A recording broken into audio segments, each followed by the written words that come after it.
Hey Google. Hey Alexa. Hey Siri. Hey Matty, fire up the Meraki Podcast.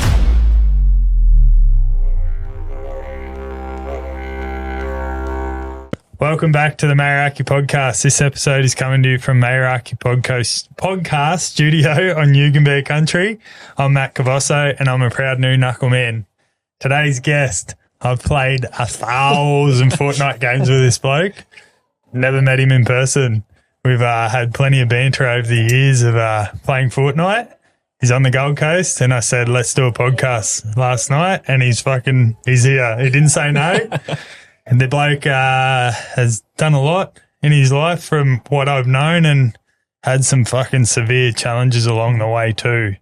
And he's currently selling real estate in Alice Springs, which if anyone knows Alice Springs, they know it's a Indigenous community.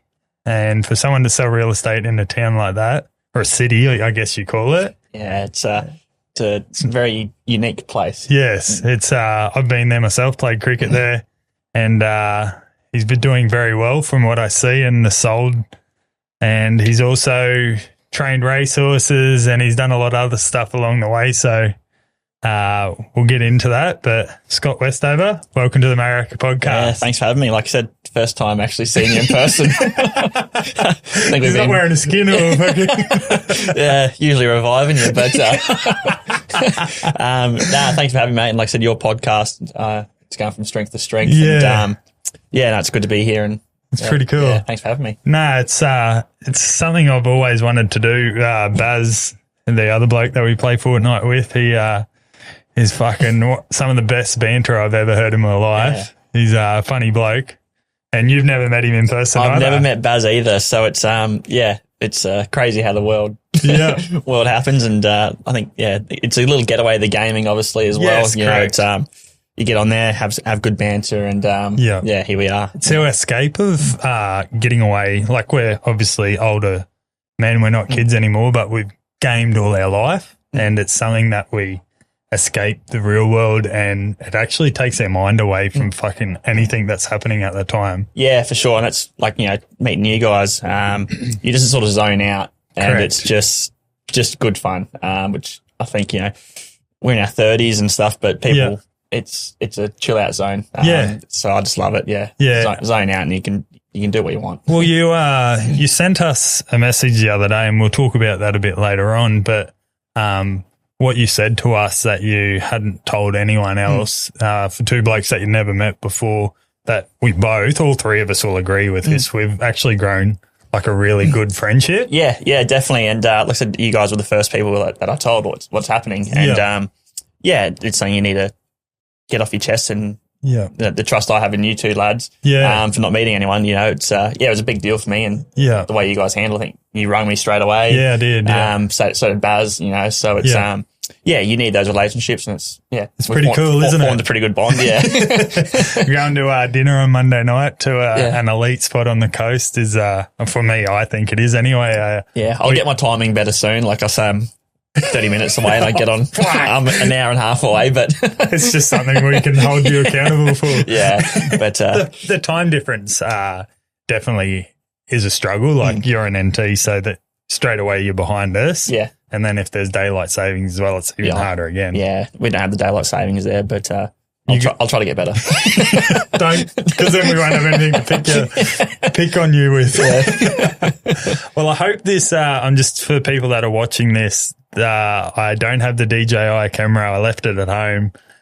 So the footage is coming off my phone today. So hopefully with Ryan's editing, everything could be fine and you won't notice any difference, or it might be better. So we're running off paper today. We're going old school. It's not my handwriting, so I can actually read it. My very first question I'd have on the podcast is a question that's very close to my heart. I'm not sure if you're aware, but in 2024, I had 11 people in 1 year commit suicide that were very close to me, either friends that I played football with, worked with, or grew up with. Something that no one should ever have to deal with. 11 in 1 year is a lot. So my question is, how's your mental health today, and have you ever struggled with it? Yeah, look, I've struggled with it massively. in 2014, my girlfriend passed away. Yes.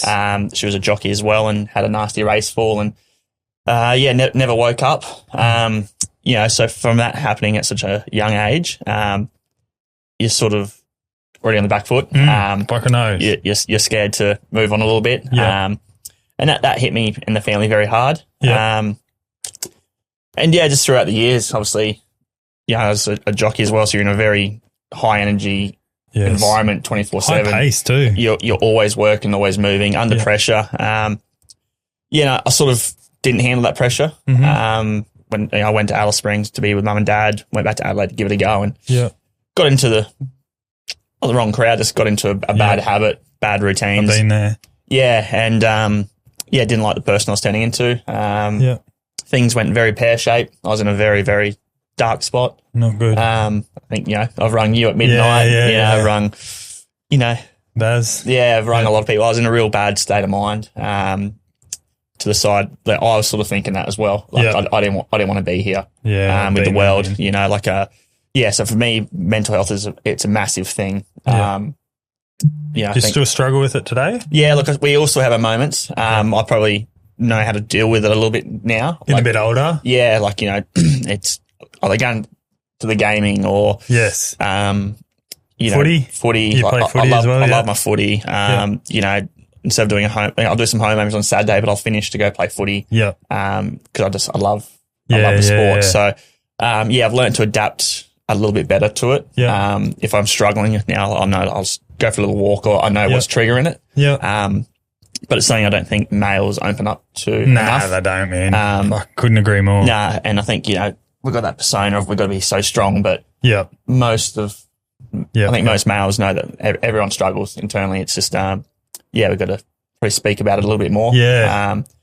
Like I said, I went and sought help. Yeah. Spoke to people. Medication or? I got on the medication, but I sort of didn't want to go down that path. Didn't rely on it. Yeah. Didn't want to rely on it. Yeah. I turned to drinking a little bit. Gambling, drugs. Done all that. Yeah.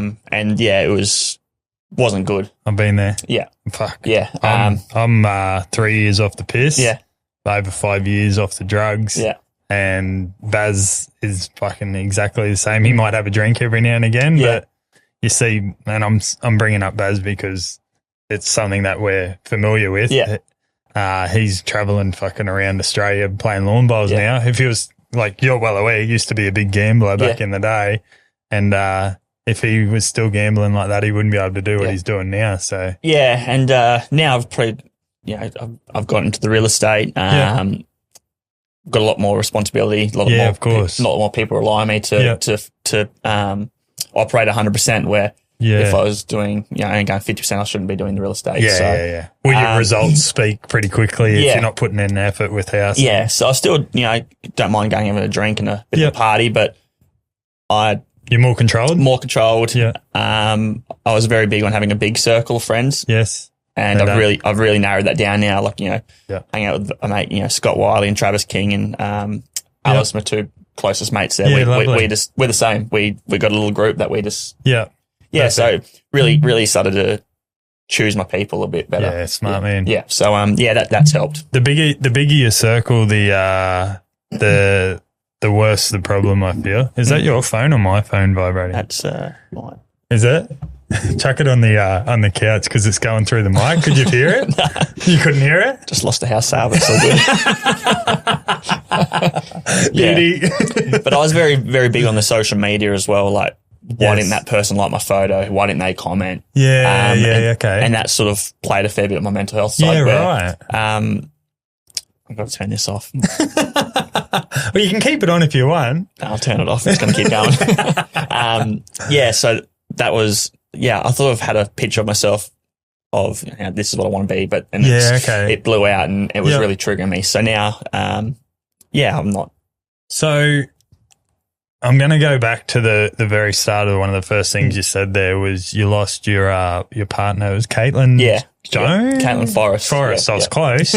I did used to follow the racing game quite a lot, and she was a very renowned, very good jockey back in the day. And she started off just on phenomenal. fire. Yeah. She was fucking winning everything. She was a rising star. Yeah. Went very rapid through the ranks. And, unfortunately, we know the industries are. Yeah.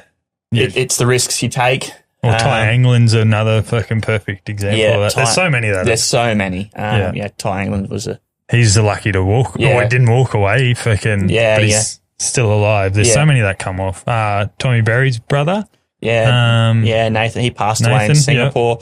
I believe. Yeah. It's an industry that everyone knows the risks of it. Correct. I think we all love the adrenaline going fast. Yeah. But you look at the Think Desert races coming up in Alice Springs. Yes. There's been people killed in that.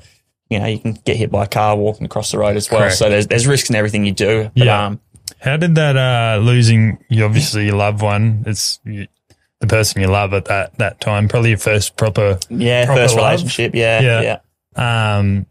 It's fucking pretty deep to lose that person. But how did you deal with it? Obviously, you didn't. As you said, you fucking started drinking. Like I can still remember the word for word what the doctor said that day. She got air flown from Murray Bridge to the Royal Adelaide. Yeah. Were you in Murray Bridge when it happened? Or? I was actually, the worst thing is we actually had a bit of an argument that morning because she used all the hot water and I was trying to have a bath sweat. So I couldn't make the weight because she used all the hot water to have a sweat. No.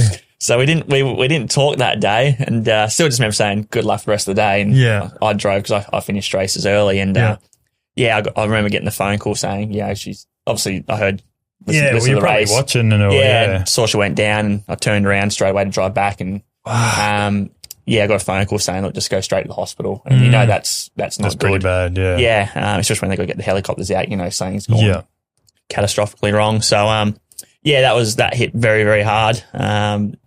Because she was so well liked and known as well. She was. So, still remember just ringing mum and dad saying, she's not well. They drove from Alice Springs straight to Adelaide the next day. So, wow. That's a hike. Yeah, they got there very quickly. But like the words, she's not going to make it was pretty, pretty devastating for everyone.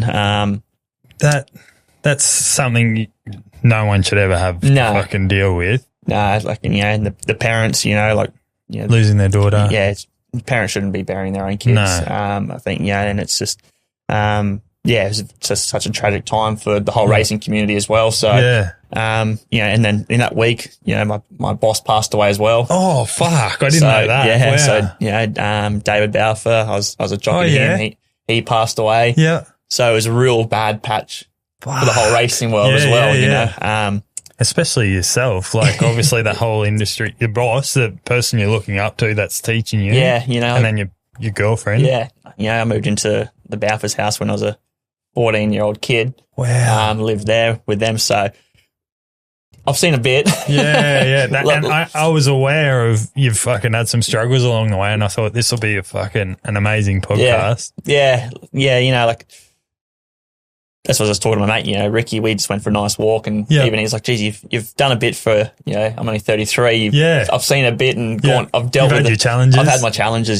So, adversity makes you stronger. We just wake up every morning though and just try to do my best. What doesn't kill you makes you stronger. As sad as that is in this instance, what we're talking about. Yeah. And like I said to you earlier, I've had those moments where I didn't want to be here. I'd just love to.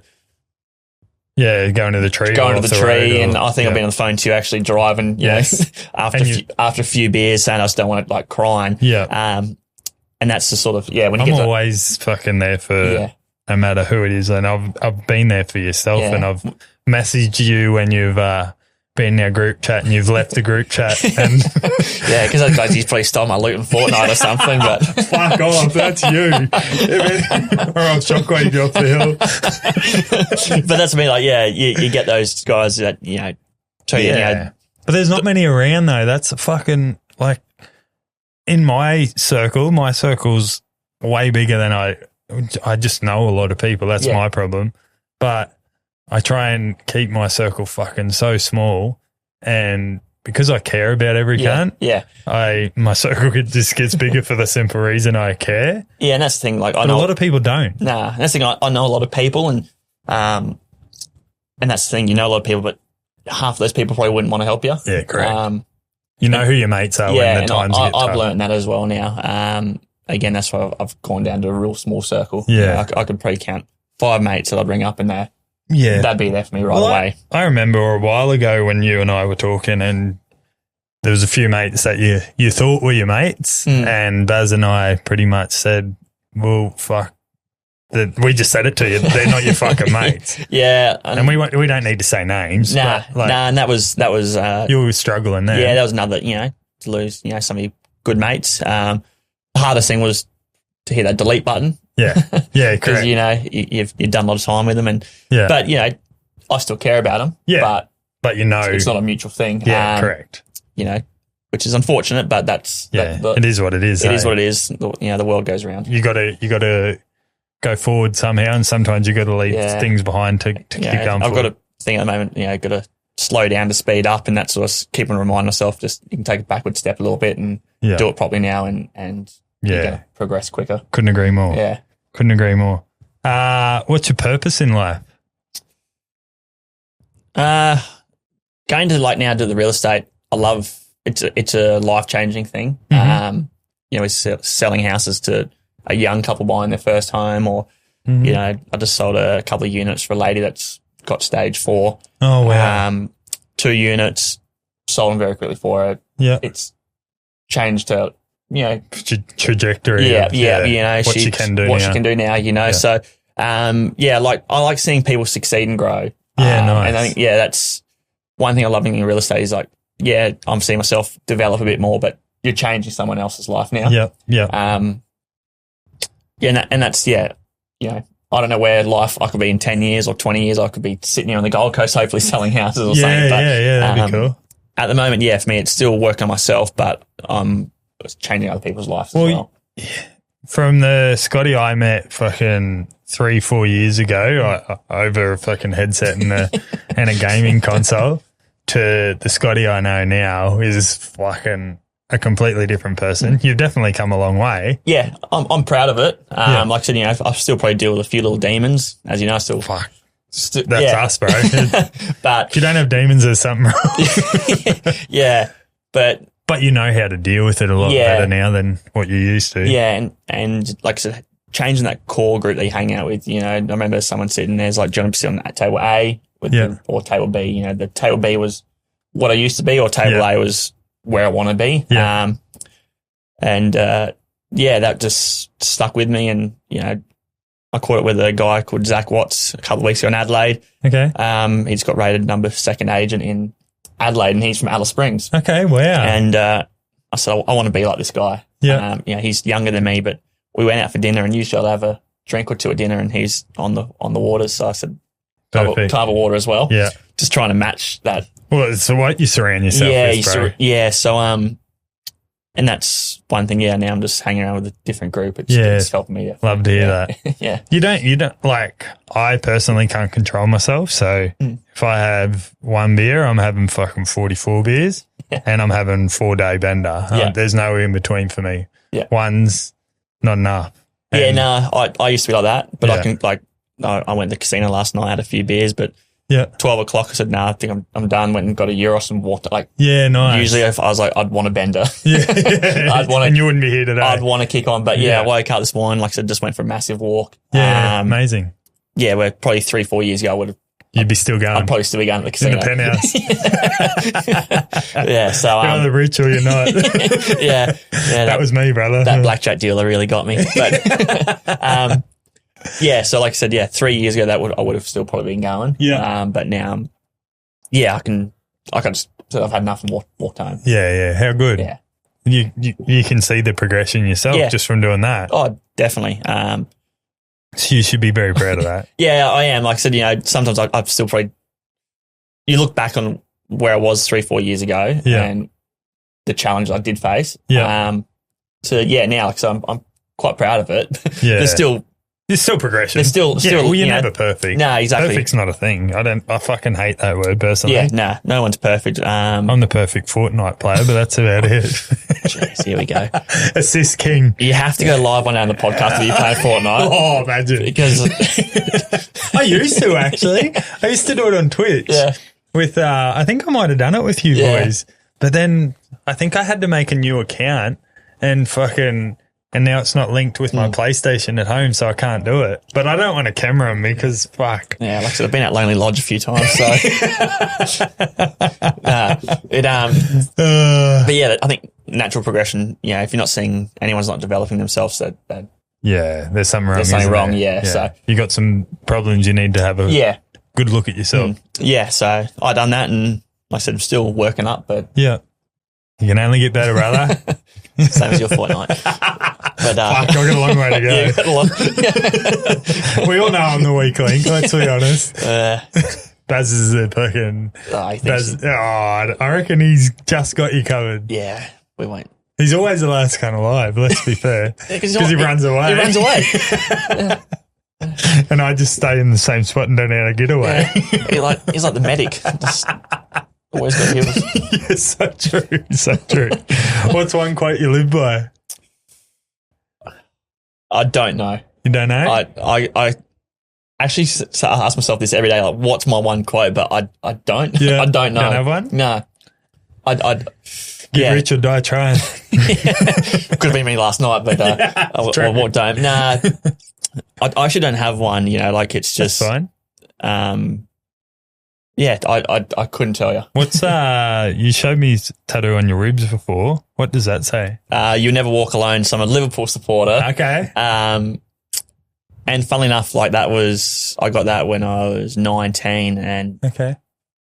It actually pretty makes sense. I've walked through a few challenges alone, and so I wasn't aware of what that said, but I thought, well, maybe that obviously might be a quote you live by. It might have been something. I actually didn't know what it said. No, I'm just then maybe that is kind of something. So funnily enough, I got that, and then Caitlin's last winner as a jockey was a horse called You Never Walk Alone. Oh, piss off! No joke. Yeah. Wow. Yeah. And then you got your dog print there as well. I already had the tattoo, and wow.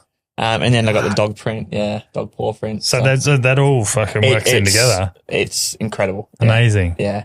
That's it. What's the fucking chances of that last winner? I know. That's fucking off its head. It is. This question, a lot of people struggle with. Don't overthink it. Who is Scott Westover?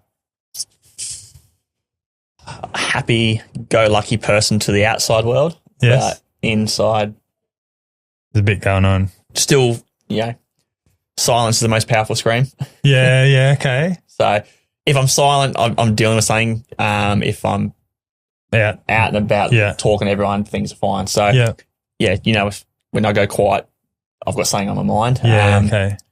Yeah, I think I'm a genuine person, but definitely just sometimes went down the wrong track. Yeah. Struggle a bit. And it's hard to get yourself back on track. So if you do something wrong, the perception is, hey, you're that guy, and people hate change, and people can't come back to being that right kid. Well, they just think if you fuck up or you made the wrong decision, that's who you are. Yeah, and I've done that, and I've had the right people say, you've made an error, but they hold it to you. And that's why I got out of the racing industry for a bit. Yeah, that's fair. Because the perception was, hey, I'm fuck.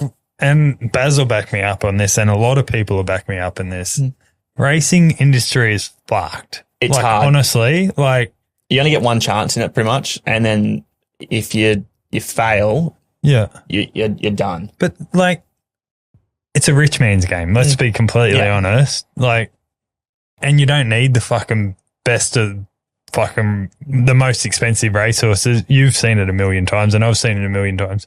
You can buy a $3,000 horse and fucking win millions. Yeah, exactly. Yeah, it's just luck. It's luck. Yeah, it's luck. So especially when you're dealing with other people's money and investments. Yeah, of course. If you buy a dud, it's on you because you picked it. But like so, I've made mistakes, and it's a hard industry. Some have forgiven me, some haven't, and you cop that on the chin. Well, fuck. I'll say names, so you don't need to say any names or anything. But you see some of the world's best fucking jockeys. I probably won't say names now that I said that. Some of the world's best jockeys in Australia, and some of them have made the news, and female and male, and they're the fucking as bad as footballers. Footballers are tarnished with a brush of they get on cocaine and they fucking do all the wrong things and they gamble. Fucking Damien Oliver, one of Australia's best ever, fucking at the moment, or I think it's at the moment, is serving a huge ban for gambling. Yeah, so he's retired now. But he retired. He had a huge stint on the sideline. He had a bet, yeah. So, but there's so many of them on drugs. Openly do it. It's in every industry. Yeah, correct. So rugby players probably cop it worse than anyone. And I don't know. We don't know why. Nah. But yeah. But there's drugs and gambling and alcohol problems in the racing industry. There's just so much money involved in that industry that you can do it. Yeah. It's like you said, there's a lot of money involved. It's a crooks game. Yeah. A lot of drug money goes into that industry too. It's a very unique industry. Yeah. I'll never say a bad word about it because it was so good to me. Yeah. I love the industry personally. I love horse racing. There's phenomenal. There's a lot of money invested into it. That's for sure. And like you said, some of the top jockeys, what they're making is just ridiculous. Crazy, but they deserve it too. Yeah, it's a high risk. Like I said, we touched earlier. My partner passed away. Yeah, you never know. Your next race fall. Your life's gone. It's the only sport when an ambulance is following you. So, so true. Yeah, like I said, it's a unique industry, but every industry's got shonks. Yeah. So you were a jockey as well, or so jockey and then a trainer. Yeah. Did you manage it all or not? Nah, so I was a jockey first and retired because I loved my food too much in the end. But you're not a big, you're tall. You're a tall jockey, to be fair. I think Huey Bowman, he's 6 foot. Yeah, he's skinny. Yeah. But you'd be what, 5'8" or something, are you? Yeah, about that, yeah. But they've done it for so long. They are so strict. Yeah, they know their body where you just like food too much? Yeah, sort of end up you're making a fair bit of money. I was going out a little bit. Yeah. And then, if I was probably a little bit more strict with myself, I probably could still be riding, but. Yeah. But you do a bit of track work and stuff now, don't you? Yeah, still. Just to stay in the industry? Yeah, still like riding horses because I was doing it since I was 13-year-old kid. So, nice. It's been a long time doing it. I've noticed now you're at the Alice Springs, you're interviewing the jockeys and stuff as well. Is that something you'd like to hopefully sell houses and do that on the side? Yeah, I just like talking to people. Yeah, I know exactly how that feels. And know the industry as well. Yeah, I know the industry quite well, I think. I love the animal. I love everything about it. Yeah. If I wasn't selling the real estate, it's probably something I would have looked into. Yeah, nice. Yeah, I had to make a career choice a few years ago, and I think you made the right one, to be completely honest. Yeah, I'm happy with it. Yeah. Things are going well. There's a lot of work still involved in selling houses. There's a lot, especially where I am. Yeah. It's got a lot of challenges, but it's a 6-week progression from start to finish of selling a house, but it's the in between the listings and the time after work time appraisals and there's a lot of stuff happens behind the scene. It's not all just sitting at the oyster bar having lunches or dinners. Nice, yeah. An oyster bar out in Alice, trust me. Yeah, not sure where. It's not fresh fish. It's fresh, but it's been frozen for fucking a while. Flopper. I like that. How good. Fuck. What made you get into real estate? Was it mum or dad in real estate, or? Nah, so dad was a jockey as well, but just had a couple of nice horse owners when I went back to Alice Springs. Yeah. So why don't you look at doing real estate because I think you do quite well. I said, nah, it's not for me. Yeah. I said, nah. It's like selling cars. Yeah, I said it's gonna be boring. Yeah. So you probably didn't think that through being in Alice Springs would be boring. So I was working for mum. She runs a food business up there, and I was doing deliveries, just driving around the truck doing deliveries. I was happy doing that, and then so I said, seriously, just give it a go. Look into real estate. So I went to a real estate company and said, I wouldn't know any of the rules or laws or anything. Yeah, and they said, no, we'll give you a crack. And they I won't say it, but as soon as you said that, they fucking took you for a ride. Yeah. I don't need to say anymore because it might come back and bite you in the ass. But no, it was done that and never looked back. Yeah. So I'm done the studying, and I think they I'd done the first 4 houses in like 3 months, and I thought, how good's that? It was just, they said the first few months is going to be very slow, but I went bang, bang, bang. And that's sick. Yeah, now I haven't looked back. Yeah. It's good. I'm getting people now ring me to say, hey. Yeah. Well, you put in the effort, your results show, and then they soon realise, well, fuck, this bloke's actually pretty handy and he's a hard worker. Yeah, and I like to, just not take photos of houses. I think you see the videos we're doing now. Correct. So, I watch real estate agents all around Australia, what they're doing. Yeah. We don't have the market in Alice Springs, but we're doing it and people are liking it. Well, I think you might, and you say that, but there's actually a lot of money in Alice Springs too that people actually don't realise. There's a lot of wealthy people there. Yeah. A lot. Yeah. There's a lot of American money in Alice Springs as well. Like, I'm not going to say names, but we've got one of the wealthiest people in Australia lives there. Right. Okay. I wasn't aware of that. Owns more land than Gina Reinhardt. Yeah, right. And you wouldn't know. Nah. The money is unbelievable there. Because you've got, and I fucking struggle with this place every time I try and talk about it. It's like an American base. Space base. Yeah. Yeah, we don't know what's it called, that place? Just the base, but we always get told we just get told there's always gardeners and stuff. Yeah, It's like a spy base. But I can't think of what the place is actually called. It's got a name, and if I wasn't using my phone to I'd actually Google it's like a US owned base, but it's outside of Alice Springs. Yeah, so it's about 15-minute drive out of Alice. Yeah, and there's one road in, one road out, and they got cameras and shit everywhere. So they got the feds armed at the front gates. So it's very you got to have all these cards and permission to get in there. It's quite unique. When I went and played cricket in Alice Springs, and we stayed at the Hilton, which is just down the road from the casino, which you're well aware of. Obviously, you live there. Not at the casino. But you live in Alice. And you literally walk down the road and it's fucking 500 meters away. But when you go in there, and you've obviously been to the casino a lot of times, there's no Australian in there. They're just all Americans. Yeah, it's it's actually crazy. Yeah, and it's the perception of Alice Springs is pretty bad, but I love it. Yeah, I don't. Yeah, it's got its. There's rough. There's very rough locals there. Fucking don't get me wrong. I've seen fucking a full-on brawl at the sushi bar, outside of Woolies in that shopping centre. Yeah. It's crazy. Yeah, but the workers there, like I said, it's good money. A lot of them are American workers. Yeah, so I'm guessing those Americans are working out there? Yes. Yeah.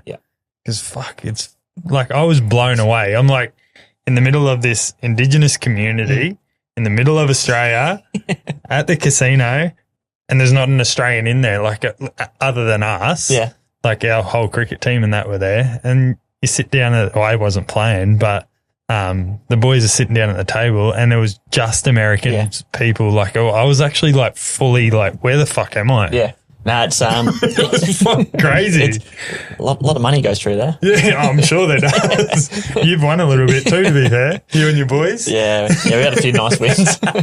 They look after us there. Yeah. How good. How good. Yeah, I was just blown away. It's fucking in the middle of Australia, just full of Americans. Yeah, and like I said, it's just there's a lot of money there. A lot of money there. And a lot of opportunity. Yeah. Well, you've got some listings at the moment, or just sold 1.3, $1.4 million properties. Yeah. So, which is crazy. Yeah, you wouldn't think that. Yeah, but they're beautiful homes, and they're selling too. Yeah, which is great for you.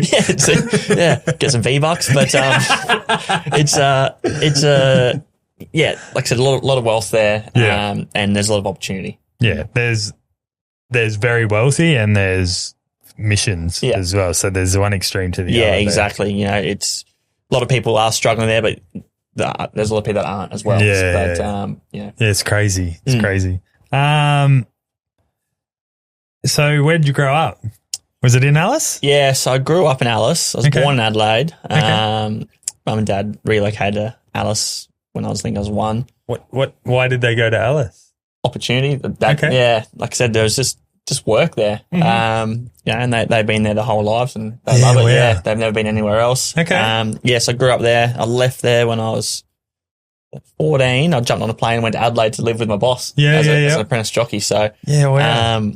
grew up in Adelaide from 14 to 22. School, private school down there? No, I dropped out of school in year 10. Wow. Yeah, I dropped out of school when I was 14 to be a jockey. A jockey. Wow. Yep. So the rules were you had to complete year 10, and I done half of year 10 and gone. Yeah.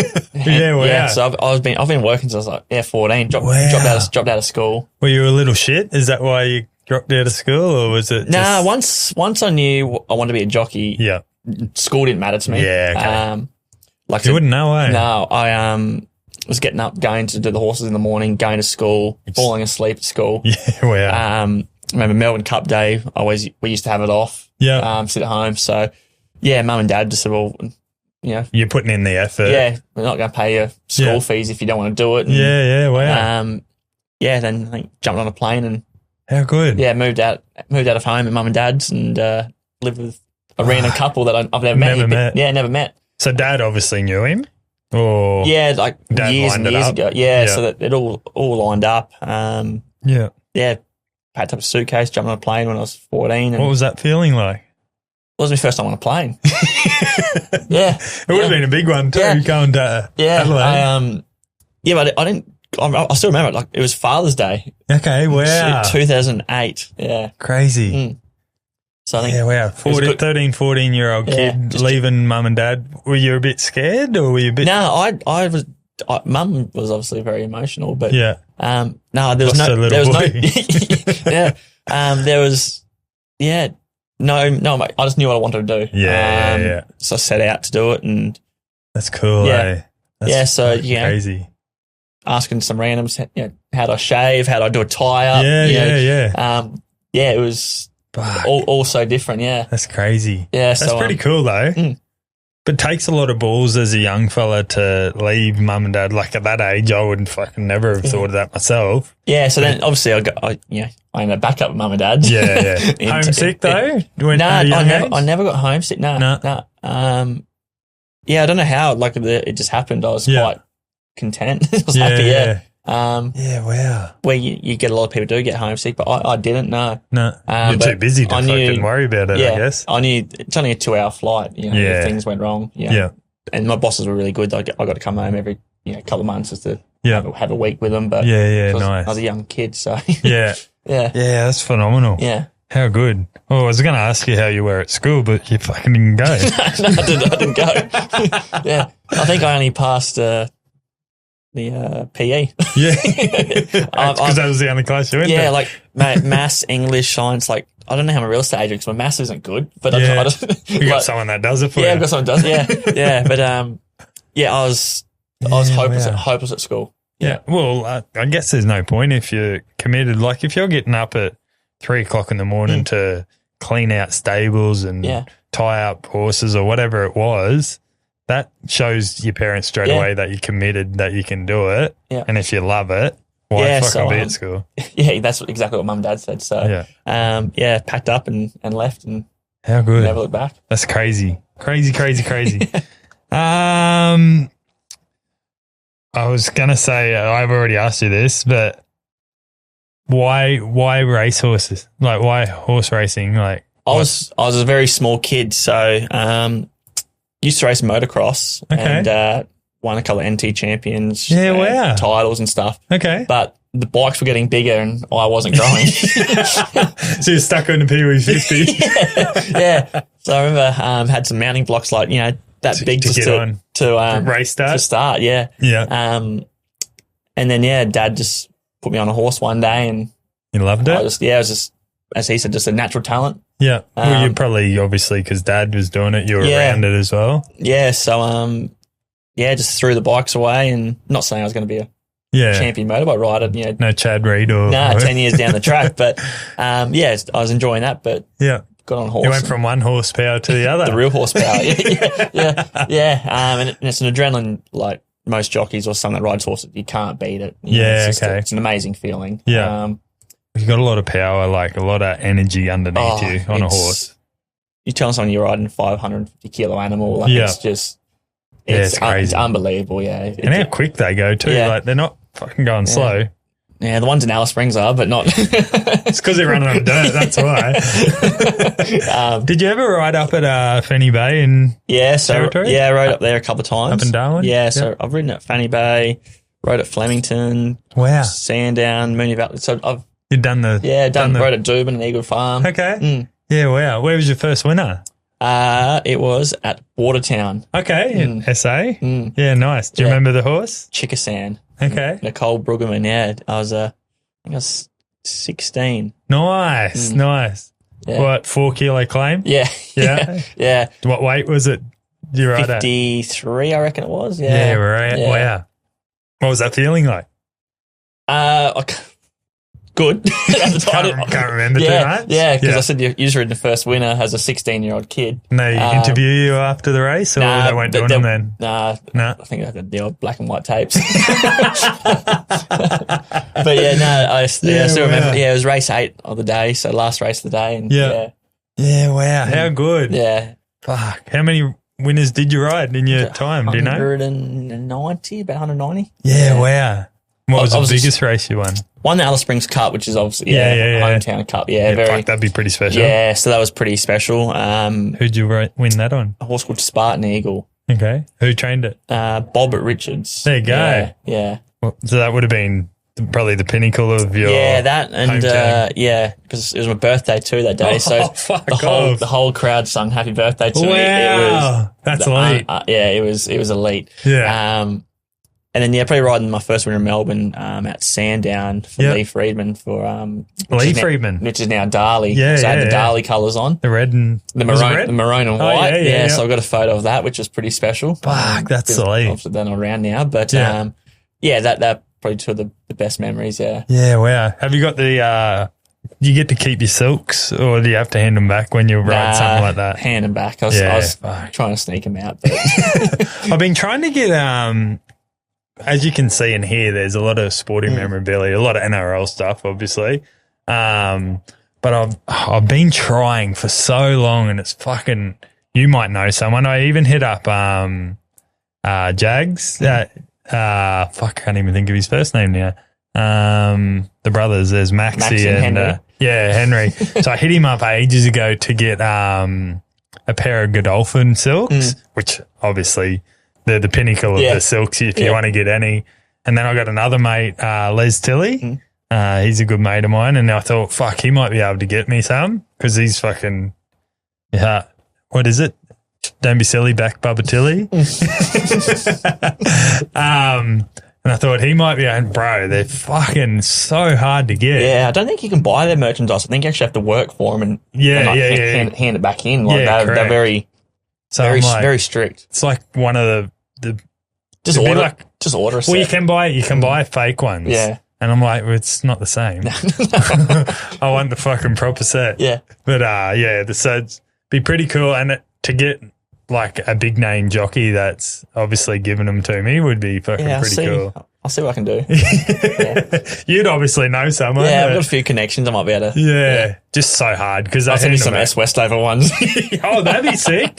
Hang them up in the fucking. That'd be cool, lads. Yeah. You'd still have a few, would you?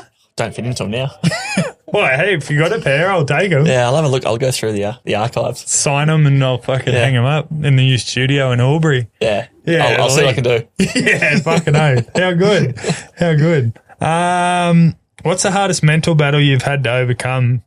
Just probably my personal demons, Like I said, they were pretty tough times, but we don't need to dive into it too much. They were pretty tough, but the inner group and most people sort of know what went wrong for myself and what transpired. But again, you just got to. You get stuck in a rut, hey, and you. It's a big crossroad. Well, there's only sometimes you feel there's only one way out. And sometimes that mountain just looks way bigger than it actually is. Yeah, it was a pretty big mountain for me. But again, you got to just have a. You're still here. Yeah, still here. Yeah. But like I said, losing your partner too, that's probably a big one. That was big. But like I said, time heals and you sort of learn to deal with it. Every year you'd be reminded of it. Yeah, especially a birthday and the day it happened. So when they come around, you sort of reflect a little bit on what could have been or what Not saying, if she's here, we'll probably still be together, or who knows, or whatnot. But, like obviously, you look at her social media, it's in a relationship still. Yeah. You're sitting there like, that's never going to change. No, exactly.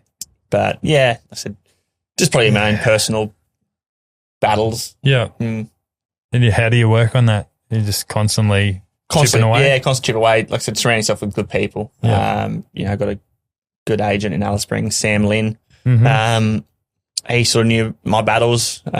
He's, backed you? Yeah, he's backed me. And if I ever have something go wrong or get it, a bit emotional, I've cried in front of him a few times. Yeah, nothing wrong with that. What can I do? He's like, mate, you're still here. And he's been a big influence, because he's very successful. Yeah. He's probably set a standard of what I want to achieve. Nice.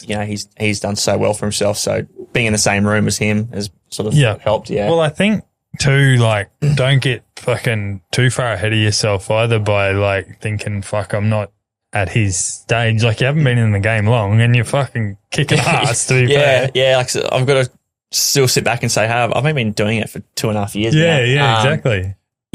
I'm still very raw. A lot of people give up fucking before that time. Yeah. In that industry. A lot of people say if you make it after the first year, you're going to keep going well. But there's never been a moment. Oh, there might have been just maybe a month. I'm like, this is so fucking hard. Yeah. Well, fuck, it's not an easy industry. No matter where you are. Got to grind it out. And like I said, I'm sort of in a situation now where people are ringing me and, I'm happy to say I'm not having that listing. Which when you started, that wasn't happening. I was happy to sell a slice of bread or something. But I'm sort of lucky now. If I'm not going to say, hey, I'd rather focus on a better property. Yeah, one that is going to turn over. pretty quick. Because a lot of the properties there do just sort of sit there and go stale. So I want to get a quick result for the people I work for. Well, you're at that higher range now too, where they're going to turn over. My first few months I was only doing $300,000-$400,000 properties, and now you're over the mill. Millions. Some of those. Sold one last week for just over 800. Yeah, perfect. So the commission's a bit better. I'm getting so it looks a little bit better for the pocket. But good. It's not only that for me. It's not just the money side. It's they've entrusted me with a massive job to do. Yeah. And I've got to put full focus into getting that. Yeah, exactly. Well, it's the same here with if you're in the industry for the money, don't get me wrong, the money helps. But if you're in that industry for the money, then you're not there for the right reasons. You're in the wrong industry, yeah. And like I said, the money side, like I said, it does help, and it goes well. But if you're in any job for money, you're not. You're in the wrong industry, wrong job. Well, you said it earlier that you love helping people, so you're in that industry for that straight away. Yeah. Where you probably go back, 4 or 5 years ago, I was probably a little bit more for me, and took a lot of it for granted. Now. Well, that industry is fucking so bad for it. I'm glad that, I used to own a few racehorses as well, and I wasn't the best version of myself back then when I was within that industry as well. And you weren't the best version of yourself, and now you're a lot better than you were. Yeah, and you always loved your mates, right? But you're very competitive. Same as probably real estate. We're all challenging for the one listing. But one thing, if you sold a house, I'm rat for you. Yeah, fucking oath. Or you ride with, where sometimes the horse racing, you're pushing your mate out to get through that hole. You ride a winner, and then you get taken off that horse next week for someone else, and you're like, it's very cutthroat, hey? What did I do wrong? Yeah, nothing, because you won. Yeah, and it just happens, where you can't make the weight, so someone else gets on it and you never get back on it again. So it's very, you've got to be pretty thick-skinned. But the loyalty in the game is also, there's not much there as well, because it is. No, fuck all. It is a very money-orientated business. Yeah. It is a well, big, that's exactly it's a big what business. it is. It's a lot of money gets invested. Well, Dave speaks of the industry, and I think I don't know how he's done it personally. He's obviously a jockey manager, and he doesn't fucking watch a race anymore. Yeah. He said the industry's fucked. He actually doesn't enjoy it. Yeah, I used to watch every single race, but I hardly watch them now. Yeah. I'll watch, my good mate Toddy Panel in Adelaide. If he's riding, I'll only watch his rides because, I speak to him, pretty much every day. and maybe just watch the big races. But I could not tell you one horse that's running today. It actually, like go back when I was an apprentice, I could tell you everything. Yeah. Where now I'm like, it doesn't bother me. Yeah. I've got more important things to worry about. But obviously I'll still ride them, but I couldn't tell you who's running. Yeah. Yeah, it's crazy. And I don't know how Baz does it because, like I said, he's on the phone as well 24/7. Well, he books a lot of rides and he knows obviously what's going around. He knows what he's doing. He's very good at it. And then he just cuts his life off of it. Like he's been doing it for a long time too, I guess. And he's a silent achiever. To be fair, like he doesn't.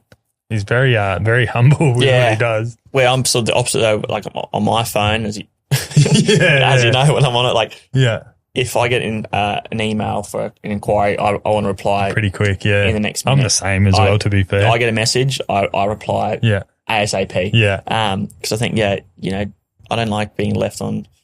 No, if you're important, people are going to reply and make time for you. If they don't, they're not worth the time. Yeah. Couldn't agree more. I hate when someone takes 5-6 hours to reply. Yeah. You're looking at your phone pretty frequently. Yes. Well, Amy and I were talking about this yesterday, and I actually want to do like a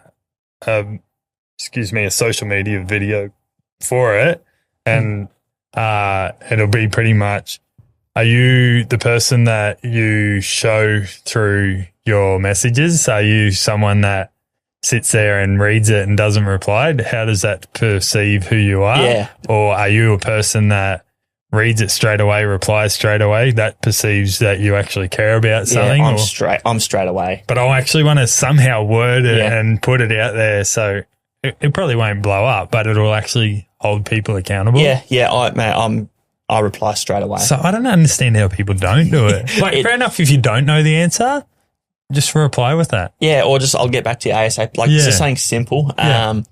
So it's fucked up. Yeah.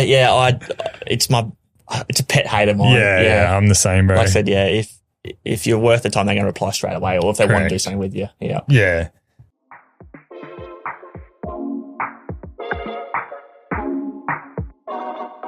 Listeners, this episode is brought to you by Dookies.co, a locally owned Gold Coast brand making seriously good board shorts for men.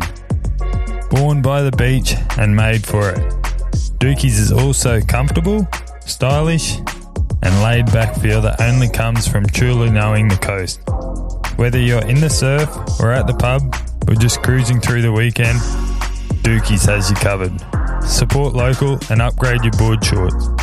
Check out dookies.co or follow them on socials at dookies.co. That's DUKIES.co. Use the code Meraki10 at checkout for 10% off.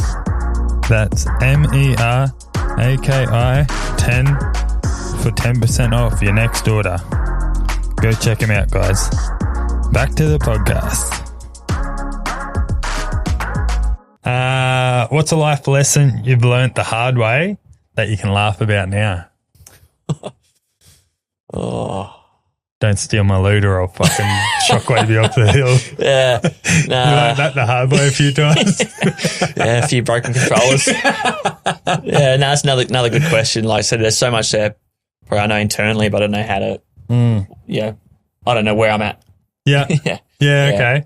There's nothing that comes to your mind? Not yet. Maybe by the end of the podcast, but yeah. We'll be here for a little while, so let's hope so. A moment in your life that you're proud of that you don't really talk about? Probably like when I left Adelaide. Yep. And what transpired there. I remember just packing up the car and driving out. Yeah. And that was a really hard decision because I loved Adelaide and I loved what was going on there. What was going on, even though it went downhill. Yeah. It took some probably balls just to walk away from it. Yeah. And I had a lot of people saying, things are going to turn around. Yeah, of course. I had a lot of people say, nah, stay, get through it, you'll be fine. Yeah. But for myself and my mental health side of things, I had to get out. And I remember sitting at the pub.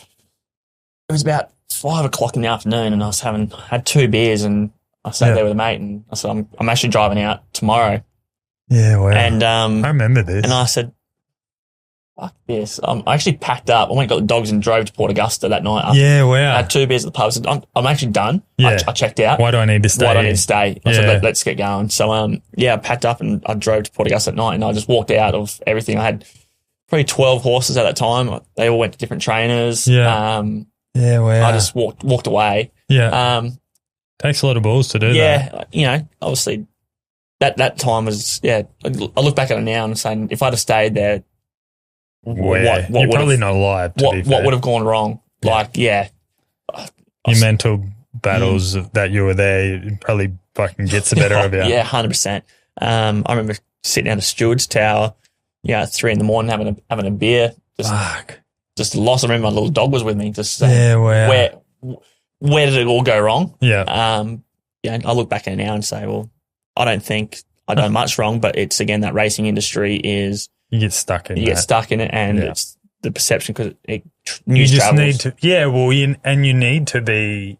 I didn't have anyone like a massive mentor to pull me aside and guide you. Yeah, I've done a lot of things on my own. Yeah. So, I moved out of home when I was 14. You learn a lot of it yourself. Yeah. And I always got myself in trouble because I try to get myself out of trouble, but then I was getting myself deeper and deeper into trouble. Where if I had to say someone say what's going on, things could have been different. But you learn about it. And bro, like at such a young age too, to leave home, not like you've got mum and dad guiding you, but it's from a distance. Yeah, 100%. And you've got your boss, but he's only guiding you so much. Like he's not going to be smacking your ass or fucking whatever in the clip around the ear. Yeah, never had that. Faced a lot of the battles on my own, which is but now I'm in a new environment. You've got a lot more mentors. And you've got mum and dad there too to help you as well. Yeah, back with mum and dad. They're always good. And there's nothing wrong with that. No, I love it. So again, the perception of, hey, you're going well with real estate, but I'm at mum and dad's, in a massive granny flat. But hey, you're saving money. I'm so comfortable there. Yeah. Hey, you're just making up for the time when you left so young. That's what I said. Mum, what's for dinner tonight? So again, it's just how big of a 360 life's taken me is, like I said, to full circle. I've been through the ringer, I think, but again, I'm not going to hold a grudge on the industry. But you should be proud that you got out of that. Yeah, 100%. Yeah. But that's just the way it is, unfortunately. Yeah, for sure. What does it feel like for people to come to you and want their house sold with you? Like, it's a proud moment. Yeah. I've just listed a $1.4 million property, which is, I think, the highest in Alice Springs at the moment on the market. Okay. I'm getting people say, hey, I've heard you can sell. Yeah. Can you help sell mine? Yeah. I had a young kid the other day message me saying, hey, how do I become a real estate agent? Oh, nice. And it's one of our friends. When I get a message from that, I'm like, you're actually inspiring. I haven't made it yet, but things are going very well. So I get a message from that saying, hey, he actually come to a home open with me. Okay. I said, nice. I'm going to be here. Yeah. That's a bit of a feel-good moment. Yeah, bloody oath. That's like the young 13-year-old Scott Westover. If I had someone tap me on the shoulder 10 years ago and say, get into real estate, I would have, if I knew what was going to what's happening now. I would have jumped at it. Yeah.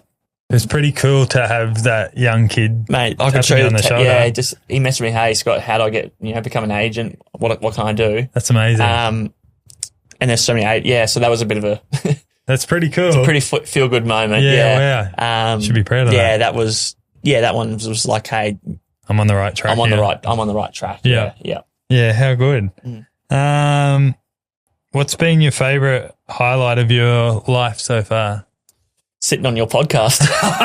Fuck off. Fuck, you've had a shit life if that's the highlight. I like that. Yeah. Clutching up and getting a crown win for the boys. Yeah. There hasn't been any of those, to be fair. It's always been a struggle. Going on mental health short. Just mate, just day to day, like at the moment. you're living your life, highlight of your life at the moment. You're on the right track. Yeah, I'm on the right track. Jurgen Klopp, I love my soccer, turning doubters into believers. Yes. That's what you're saying. Okay. I had a lot of doubters there. Yeah. Saying I couldn't turn myself around, or I'm too far down the track. Too far gone. I'm not going to do it. So that's pretty. Yeah, nice. So I love that. There's me quote. Yeah, how good. It come to you. You've already answered this one, but I'm going to ask it anyway because you probably got a few that you haven't and that haven't come to your mind. But some like influence or mentors along the way. Who's been some big people that have pointed you in the right direction along? So you obviously had your late boss that's passed away. He was probably one that took you under the wing at the start.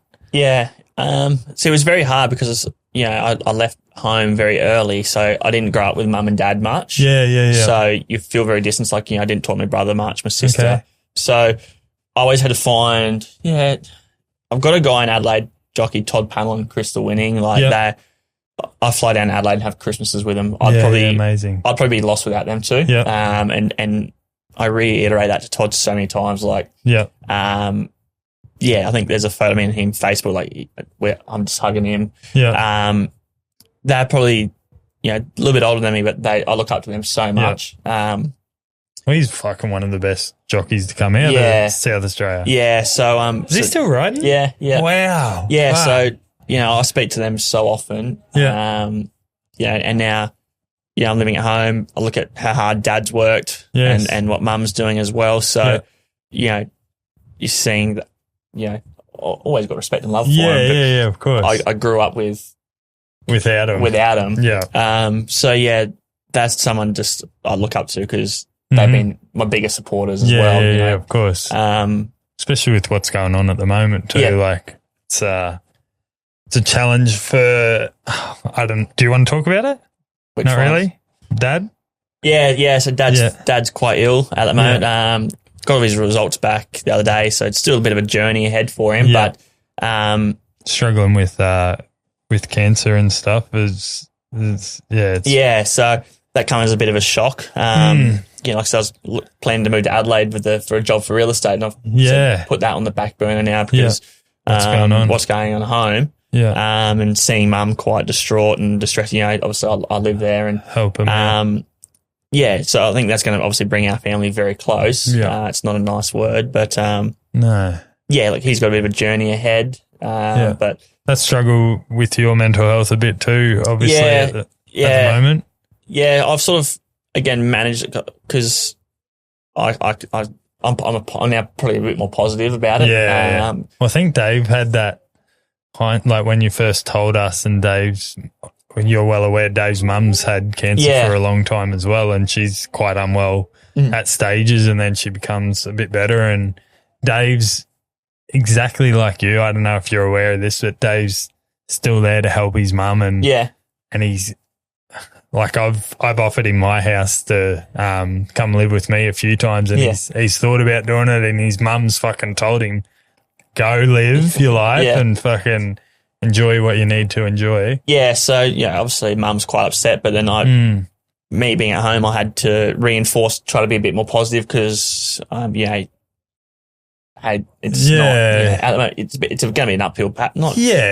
He's not, stage 4 nothing. It's just, he's got the treatment to come ahead now. Yeah. Obviously everything's going to change.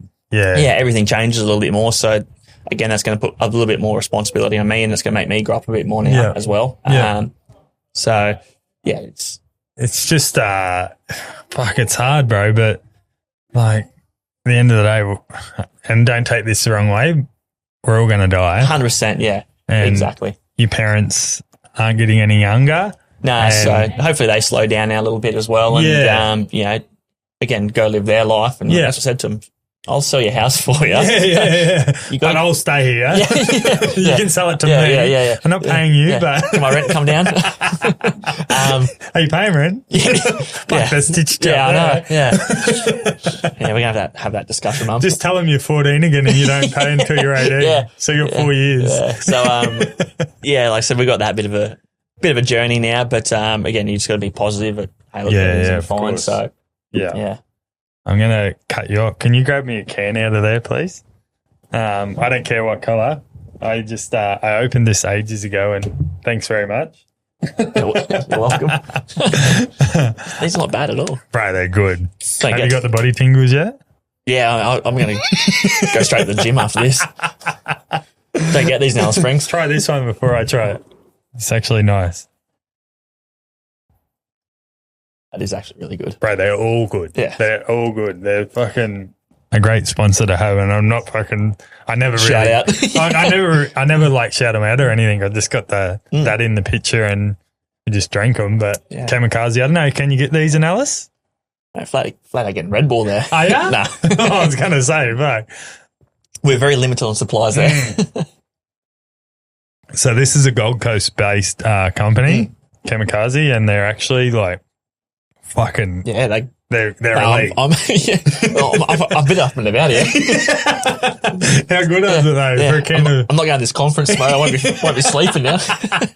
Yeah, that's the problem. If I do that sports podcast on a Tuesday night, bro, I struggle to sleep on Tuesday night because it's fucked. But great if you want a can and you they're great. Some gaming.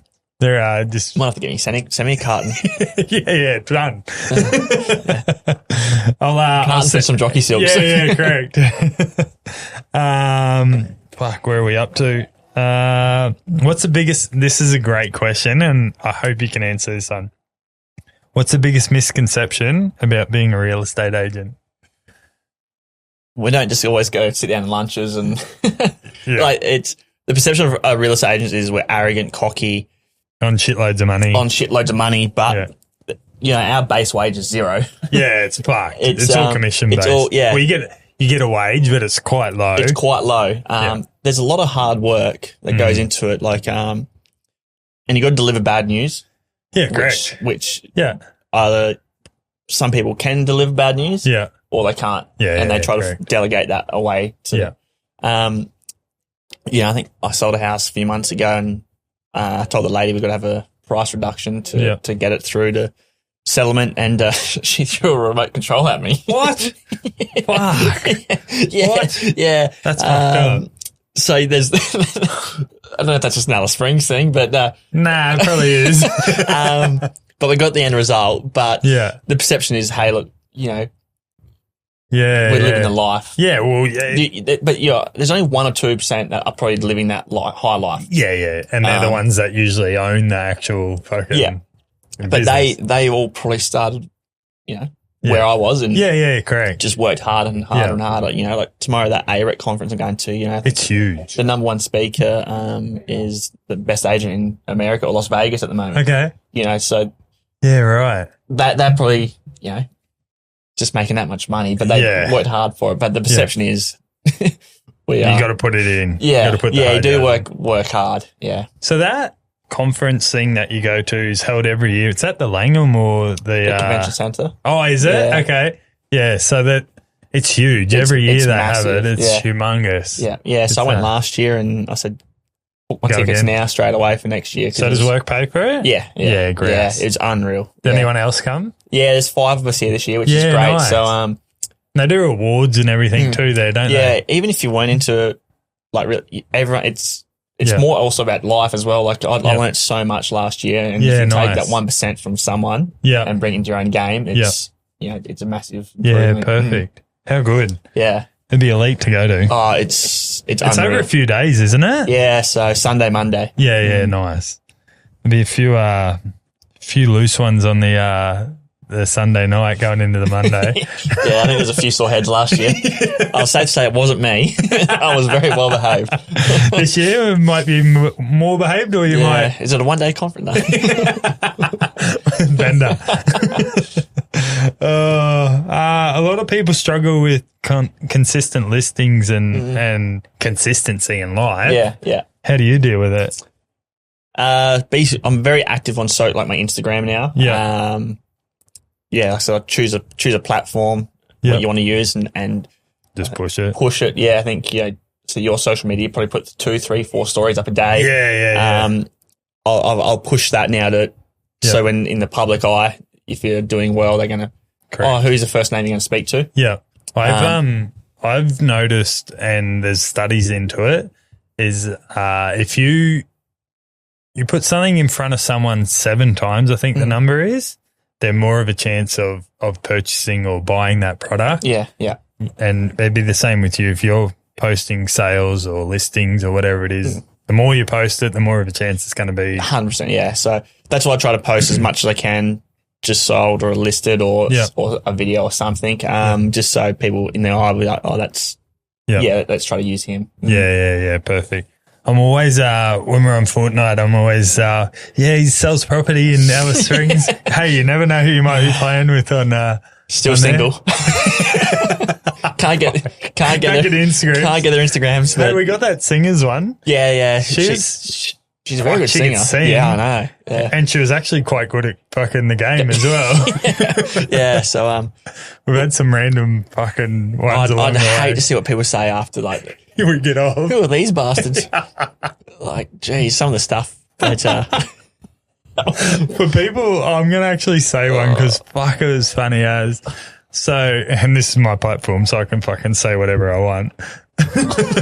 Whereas me, you, and Baz, and for people that don't know Fortnite, you can have like a party chat, which is us. And then if you join a game with someone else that comes on, it goes to game chat. So you have to transfer across. And sometimes we just fucking pretend like we're not all there. Or we'll talk about the most inappropriate stuff. Yeah. And Baz and yourself were talking about gay porn and midget porn and shit like that. And a lot of times people don't actually talk. Oh. So we were just talking about that. And this bloke fucking didn't talk at all. And then out of nowhere, his mic just turns on and he goes, you can't stop talking about that. He's fucking disgusting. And we just lost our shit. It was the funniest thing ever. Yeah, that's... And then you get people that just get butt hurt. And fucking, I had one of those the other night. Yeah, but you meet, like I said, you meet just some random people there and like, well, we just met over Fortnite. Yeah. Well, I think you and Baz played because of Spanos and that were playing as well. Yeah, just then we had mutual friends, and then now we message each other. Are you guys on tonight? Like it turns into a it's our friendship downtime, your chill out time. It's so good. I think like Sunday nights, and then usually a Sunday night is when we definitely do it. And then we try and do like 1 or 2 nights a week during the week as well. Yeah. It's so good. Yeah, exactly. And again, it's just your downtime. Yeah. Just away. It's just the banter. Like I said, if you were live streaming it one night. I need to do it. You have to. I'm gonna do it. Oh, fuck. We'll probably get cancelled, to be fair. Or we'll blow up. It could be a thing. Yeah. Could be a thing. We could blow up. Maybe not with the shit we talk about, to be fair. Baz just gets butthurt. Yeah. I've never met like. He's not little either, to be. Have you know what he's a big boy. Yeah, he, don't know how it fits in that skin, but. He gets so butthurt. Yeah, I've never met a bloke that just like, where are you? And he just goes off on his own adventure. Yeah, I don't know what he's like if you have a night out with him on the piss, if he just wanders off or something. But possibly. He's probably a smoke bomber, I reckon. Yeah, you need to put a GoPro or a tracker on him or something. An air tag. Yeah, if lost, please return to. I might tattoo that on him. Oh, fuck. Where am I up to here? Struggle with listings. We already got that. What does... we've already got that one as well. How do you handle pressure from the outside world? So people, like you've obviously, and self-doubt, like people fucking say, no, you can't do that. You can't do this. Again, I want to just prove them wrong. Yeah, lovely. I'll if someone says you can't sell this property, good luck. I'll sell it. Again, like I said, doubters to believers. Mm-hmm. Again, that's just going back to the soccer quote. But I just I want to prove people wrong. Yeah, I love that. Yeah, I can see myself, and hopefully if he is probably trying to sell these higher end properties here or that. Yeah. And I always set myself out to to be better, to be as good as I can. Yeah. Or to be the best in the industry, even though it's, yeah, you're not going to beat these massive agents. Nah. But, well, I think I want to be outgrow where you are. Yeah. I want to be do I want to be the real estate guy in Alice Springs? Yeah. You know, and be quite successful there, or do I want to set a new then target? Go to Adelaide and hopefully be the best down there. Yeah. And then go from there to Melbourne or wherever it is. Yeah. Yeah. So GC, baby. Yeah. Beautiful place. Yeah. So that's obviously, targets now to grow. Yeah. Nice. What have you learnt from yourself in the last 2.5 years through real estate? Like, what have you learnt about yourself? I can do it. Yeah. Yeah.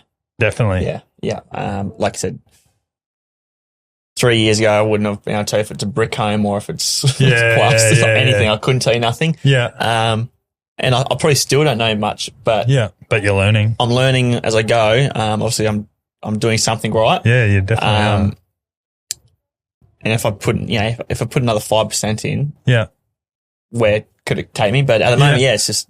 But I think you're like, for how long you've been in the game, do you know the amount that you've sold or not? Just over 70 houses now. Yeah, wow. Yeah. So that's good going. That's real good going. Good going, yeah.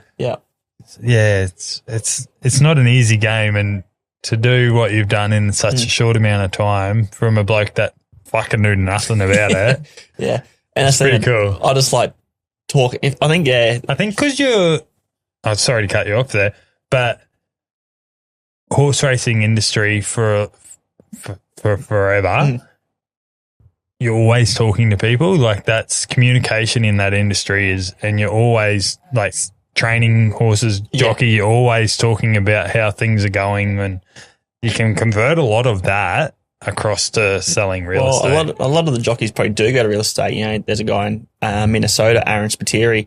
Okay. He was a very good jockey. I think he just got voted number 3 agent in Minnesota in America. Okay. And you look at his lifestyle, and he was the same. I don't know why. I guess we're always talking to people. And, correct. Communication skills are quite good. Yeah, and like I said, you've got to learn to deliver bad news. And there's no delegating that. There's no way around it. If you got a home open, and we don't have numbers come through home opens, you got to be able to ring them and say, hey, look, no one comes through, but you got to be positive to them, because you know they're going to be quite down. And that's one thing, again, I'm learning about myself is, I'm starting to adapt to, man. It's, disappointing for them, but if I lie to them, they're going to find out, and then you're going to lose the listing. Of course. It's going to come back and bite you in the ass. So Alice Springs isn't that big in the end of the day. So again, you've got to, just reiterate, it's be positive, and that's one thing I've learned, from probably the real estate is,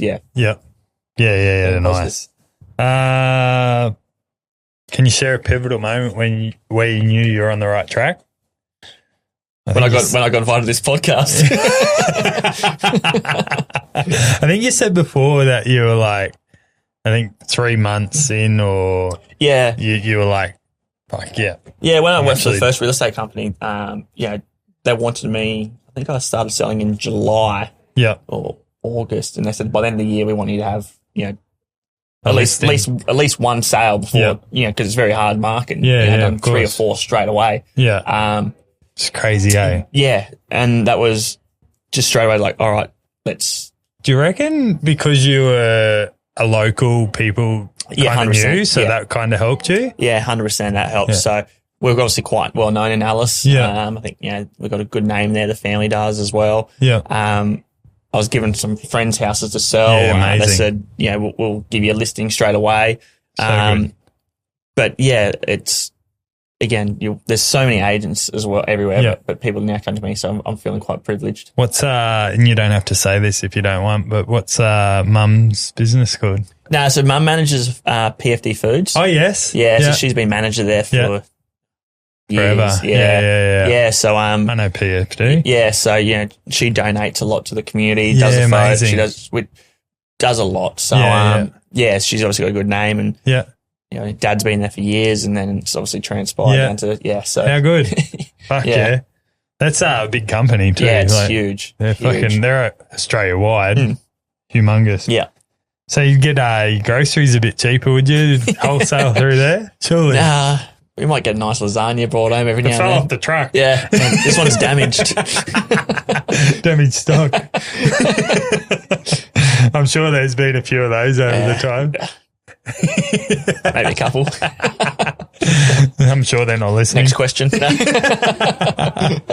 How do you juggle Fortnite?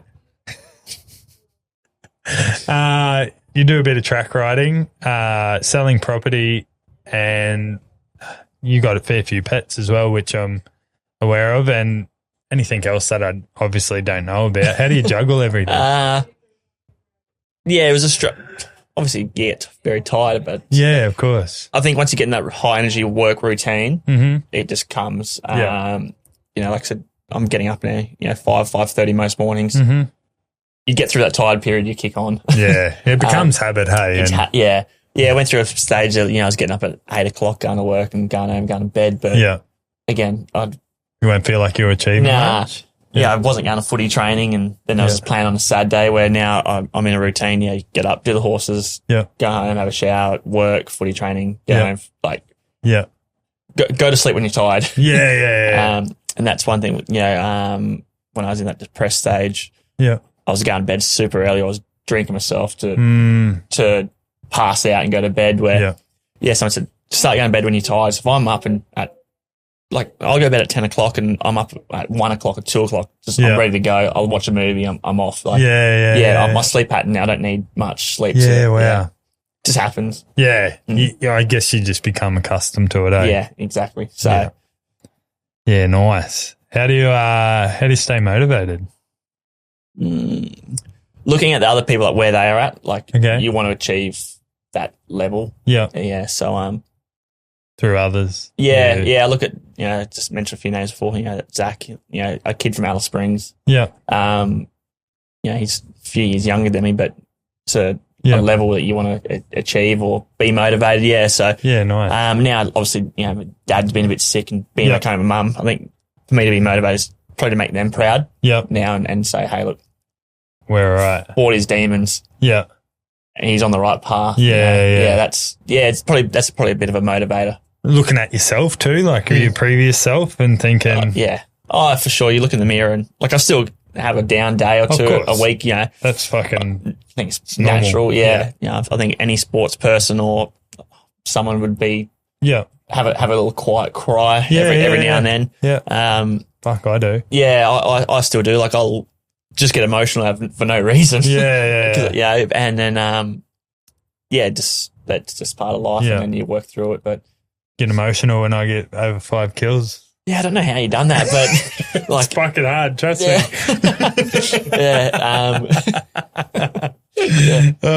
So let's just keep ticking away. Yeah. Listeners, as everybody knows, I wear Frontrunner on every episode of the Meraki Podcast.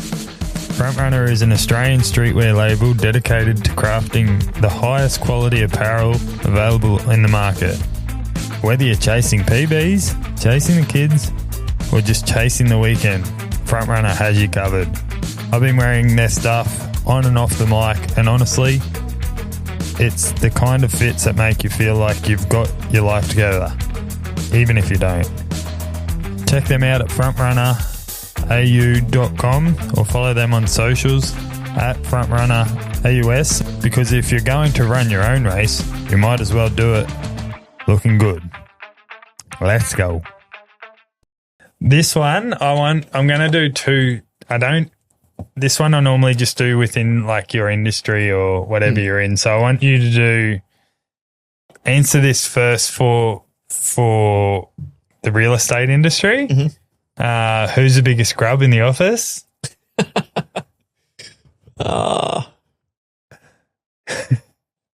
Nah. You can't do it? Nah. We've got a great team. Honestly, we've got such a good team environment. If you had to pick one? Is it yourself? Yeah. Who's the loudest? Me. Okay. Yeah.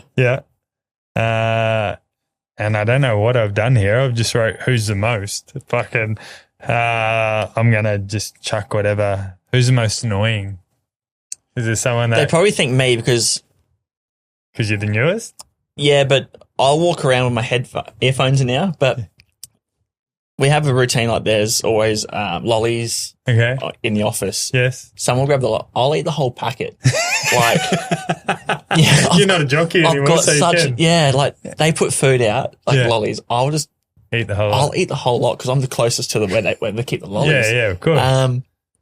But yeah, we've got such a good core group there that we all like seeing each other succeed. Yeah, nice. Like we get competitive. Yeah. I think that's nature. Healthy. Yeah, it's healthy. Like, I got another agent that she's going so well. Yeah. I want to compete with her. Yeah, nice. So it's high energy, bouncing off each other. She's here with us at AREC. Oh, so nice. yeah, we got that competitiveness, but perfect. And now I'm going to transfer this across to Fortnite. Who's the biggest scrub out of us three?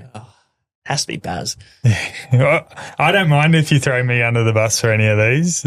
I can be. I know I definitely can be. Yeah, it's usually when you and I are right next to each other. Yeah, it's like whenever you land at the lighthouse and you fucking shockwave me off or something.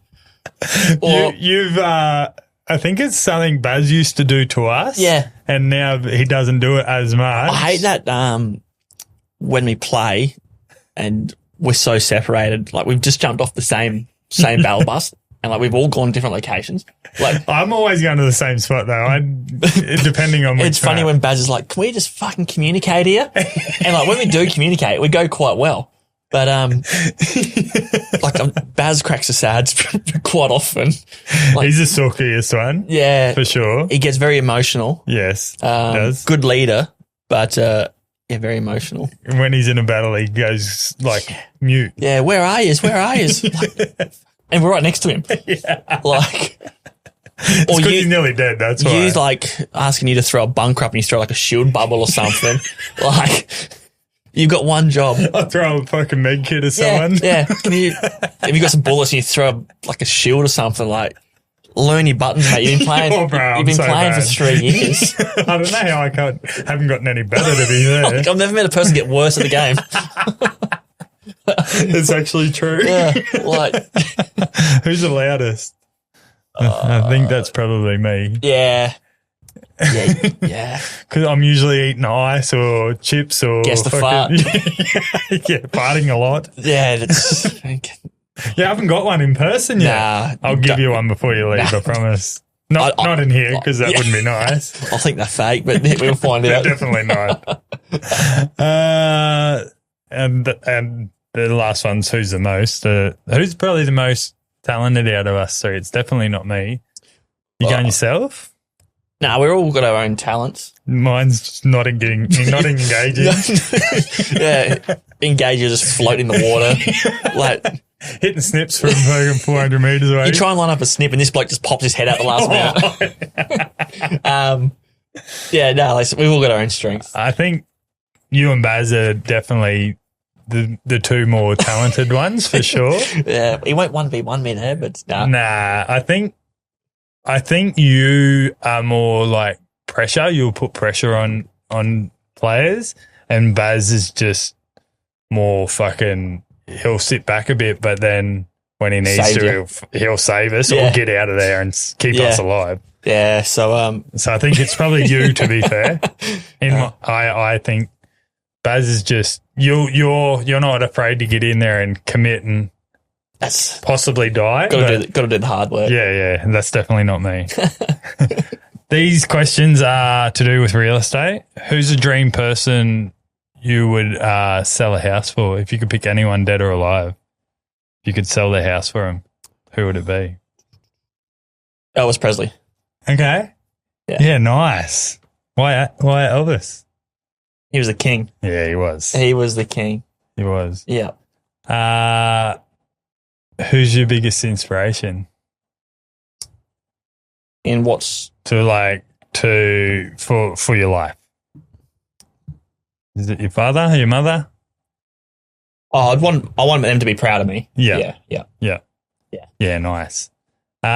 This one, I love this question, and I've had some random fucking answers along the way, so I won't be surprised here. 3 dream people to have at the dinner table, dead or alive. Dead or alive would be Caitlin? Yeah, it should be one you'd love to go back to. Yeah. Elvis Presley. I love my music. Okay. Yeah. I answered that for you. I'm sorry. So if you didn't want Caitlin at the dinner table, you can actually get rid of her. Dead or alive, yeah.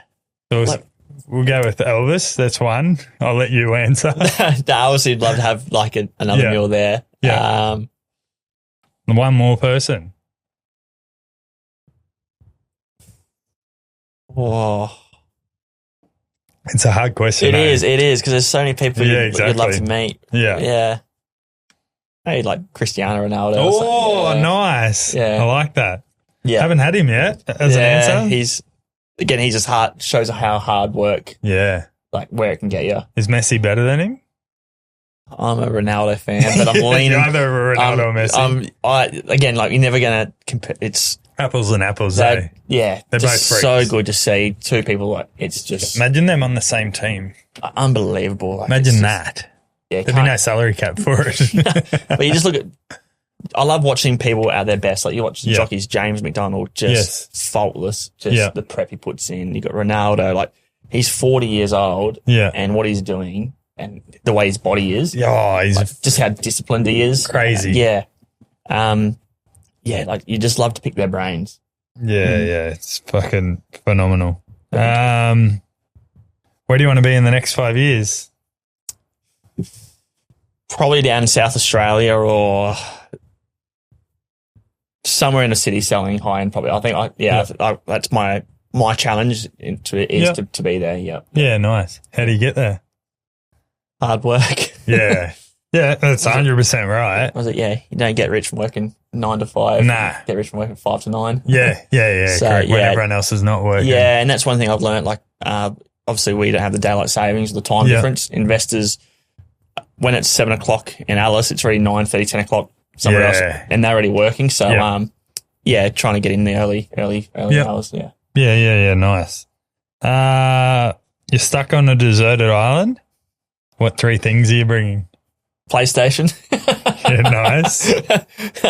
I love that. I thought that would be one of your answers, to be fair. Desert island. Well, there's not going to be no power there, so I'm sort of screwed, aren't I? You never know. Yeah.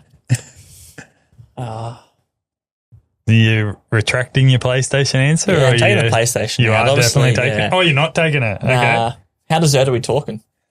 I get that question every time and I never answer it. It's up to you. I like the answer of the PlayStation because it actually, like, there might be power there. So let's just say there is power there. So, but there might not be as well. But I like the PlayStation for the simple reason what we've talked about earlier. It's your getaway. It's for your mental health. Also, it's that does a lot for you. Yeah. But see, I'm the type of guy as well, though. I like my own company. Yeah. I think if you can't go to the movies or can't go to the pub have a beer by yourself, there's also something wrong. I love, like I've met so many randoms that I still keep in touch with. But I go to the pub and I'm more than happy to sit there on my own. Like I'll take my phone, laptop. Yeah, I love it. Yeah, perfect. Yeah, so and a bit of a lonely soul as well at times because I've been through a fair bit that I'm You're quite okay by yourself. comfortable on my own. Yeah. Yeah, nice. So what are we taking on this island? Myself, PlayStation. Well, yourself you don't need. So PlayStation. Next question. I'll come back to that one. That's actually tricky. No, give me 2. I wouldn't know what to take. Exactly. So give me another 2. Food. Yeah. And a dog. Yeah, nice. And peanut butter and dog. Not again. Crunchy nut. I knew it'd come out. Inside joke. Do you have any superstitions or routines? No. None at all. When I was a jockey, one I always do is I'll get a haircut on a Friday. Okay. Haircut on a Friday. Yeah, nice. Yeah. And when you're a jockey, you were going to say something? When I was a jockey, because I rode a double one day on a Saturday and I got a haircut on the Friday. Okay. So when I got another haircut. On the next Friday? Yeah, and I rode another winner because I get a haircut once every 2 weeks just to trim up. Yeah. and it's always just been a Friday. Yeah, and right. I'm wearing correct socks today, but I'll usually wear one white sock and one black because I wear the no-shows. Okay. Odd socks. Yeah, right. Odd socks. Okay. Yeah. Yeah, wow. I need to say I'm not because I bought some freshies yesterday. I actually forgot the packet. I was on the plane with no socks on yesterday. Oh, no. I'm a hopeless packer. But, yeah. At least you made your flight this time. I was odds on not to come. Yeah. $1.03. Yeah. Yeah. In the run. Haircut always on a Friday. Okay. Yeah. Yeah, nice. Yeah. Are you a conspiracy theorist? No. You're not? The world's round. Okay. This one I love also, and I hope you can give me something. Can you do impersonations? No, I cannot do nothing. No, Yeah, no, I'm same. hopeless. Yeah, some people are fucking great at Except it. last night, it's not actually funny. I was sitting there last night with a beer, and some bloke come and said, "You know, you look like Rory McIlroy." Oh, Not right, mate. Like Yeah, right. no joke. Last night, and then I was googling. I was like, maybe I do. maybe I like a spank account. But so many. Yeah, right. Yeah. So you've heard that before? Or is that Yeah, the first? this has happened to me like 3 or 4 times. Yeah, right. Yeah, wow. This is not a bad looking rooster, to be fair. No, it goes quite well in life. Yeah. Good golfer too. Yeah, very. Yeah, Not so recently though. He fucking he butchered it. He won the Masters, but then he fucking Butchered last week. yeah, it was fucking hopeless. Didn't even make the cut. Nah. How can you go from winning the Masters back to back and then 2 weeks? He's probably on a bender. Well, That's probably why. it's like us winning a game and then going Yeah. straight to the lobby again. Like, I just, Happens a fair bit. I reckon if we could load up, like betting wise, not that I condone betting, bet responsibly.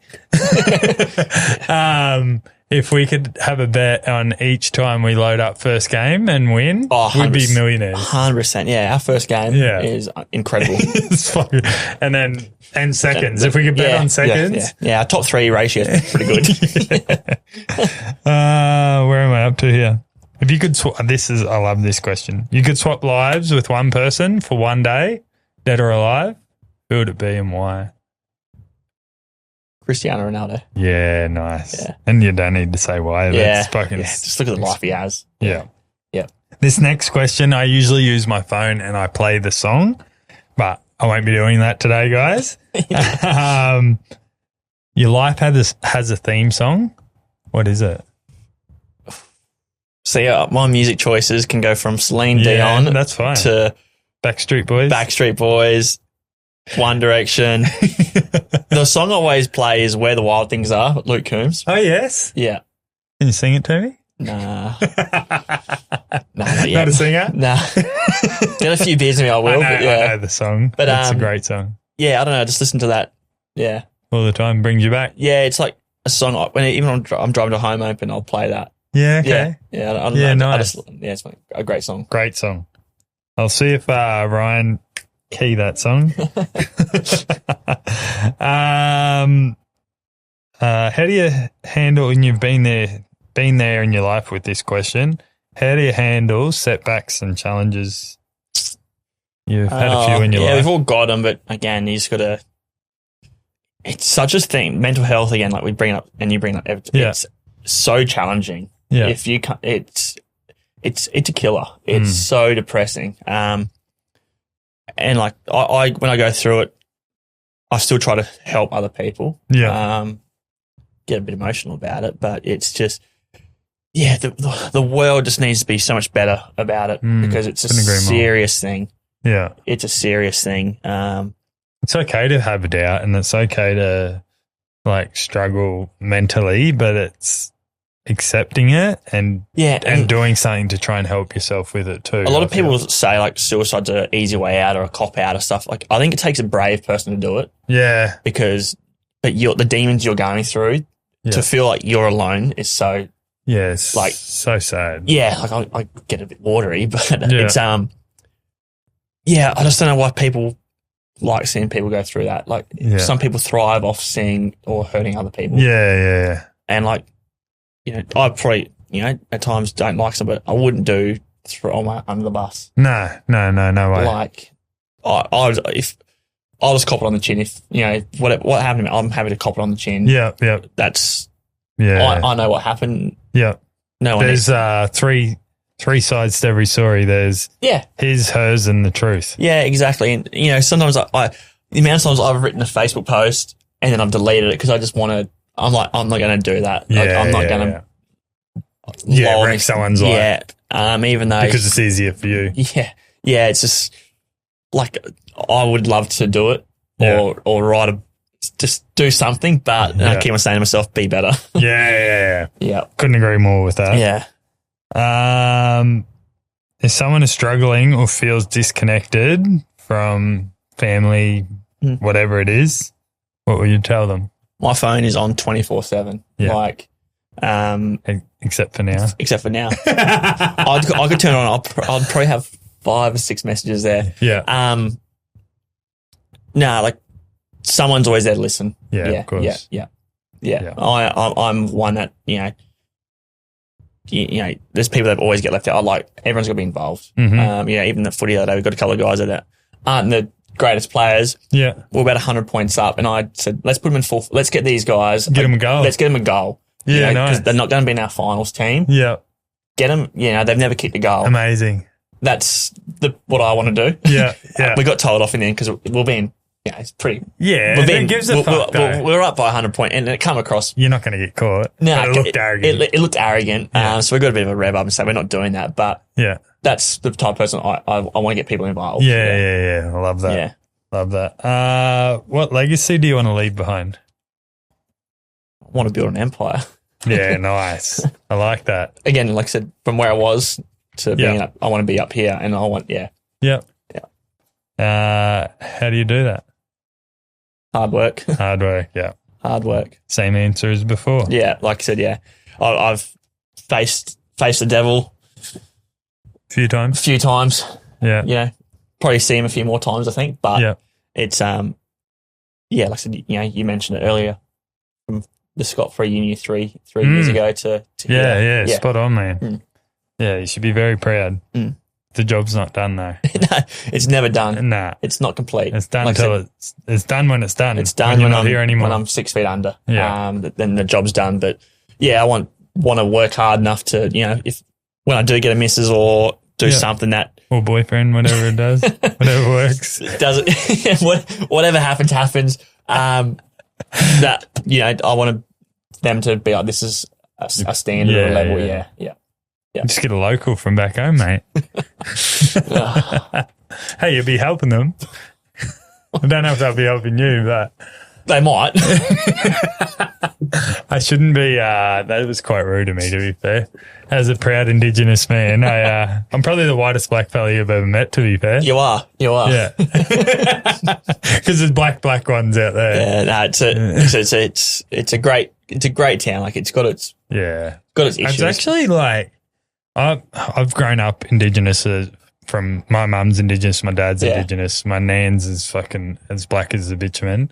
Like as black as some of the Indigenous people out there, and it's something that I've just grown up with. I've been my whole life, and like it's actually quite sad to see how disconnected like our cultures become.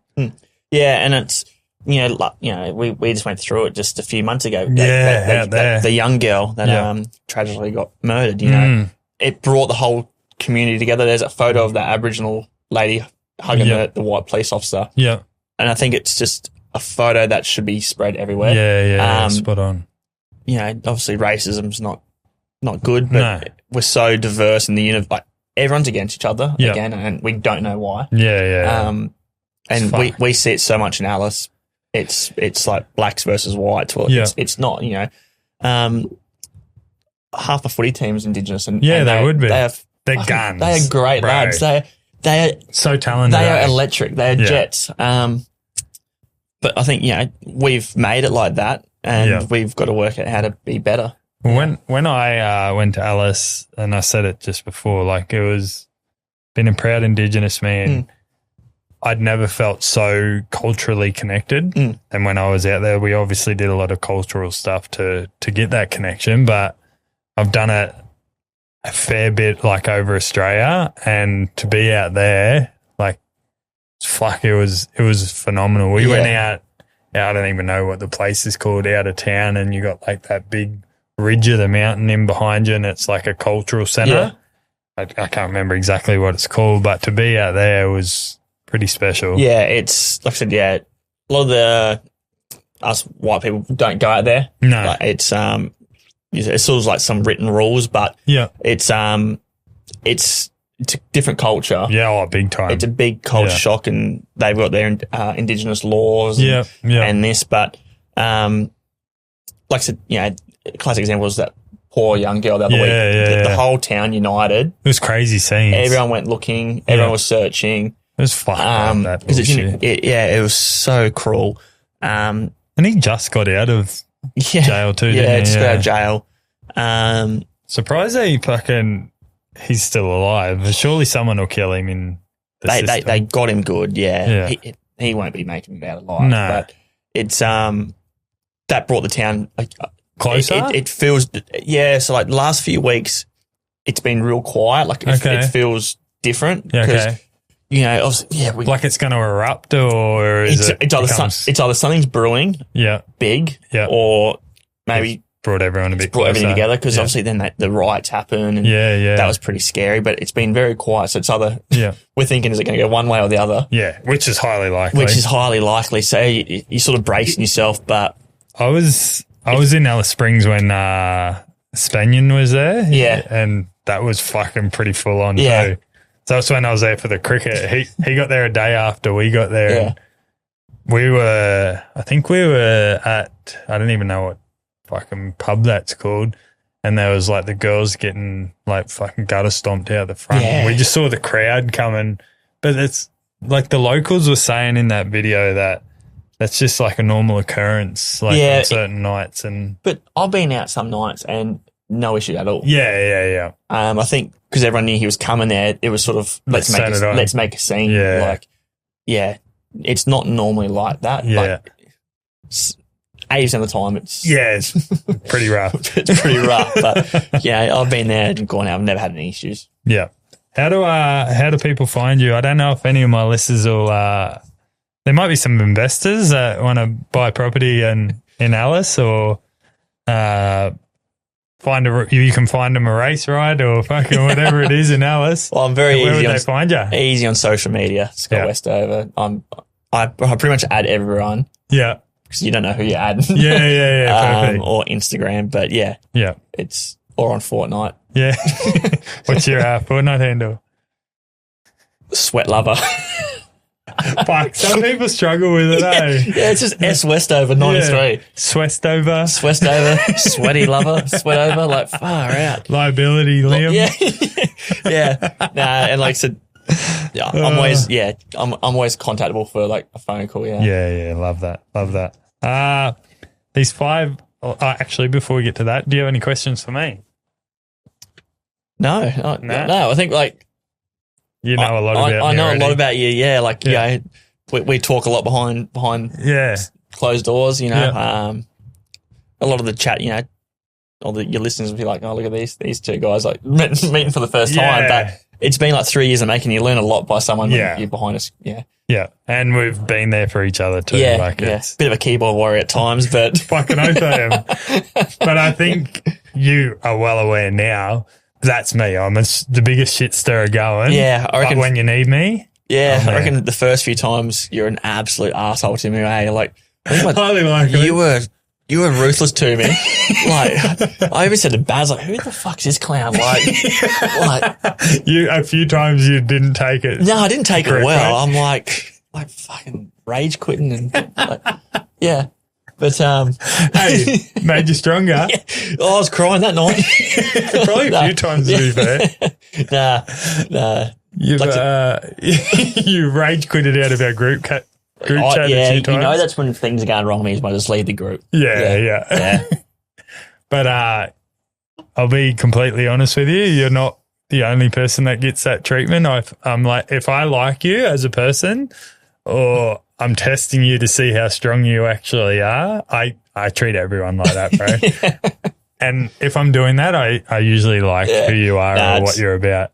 Yeah, the first few times I was like, who is this bloke, eh? Like, he's a fuckwit. Just trying to have a nice, quiet game of Fortnite. I usually, like, find out people's weaknesses in a way, and one's peanut butter. and I'll use their weakness to get to them to see how they actually handle it. And then I'll either apologize or I won't, and I'll just see how strong you actually are.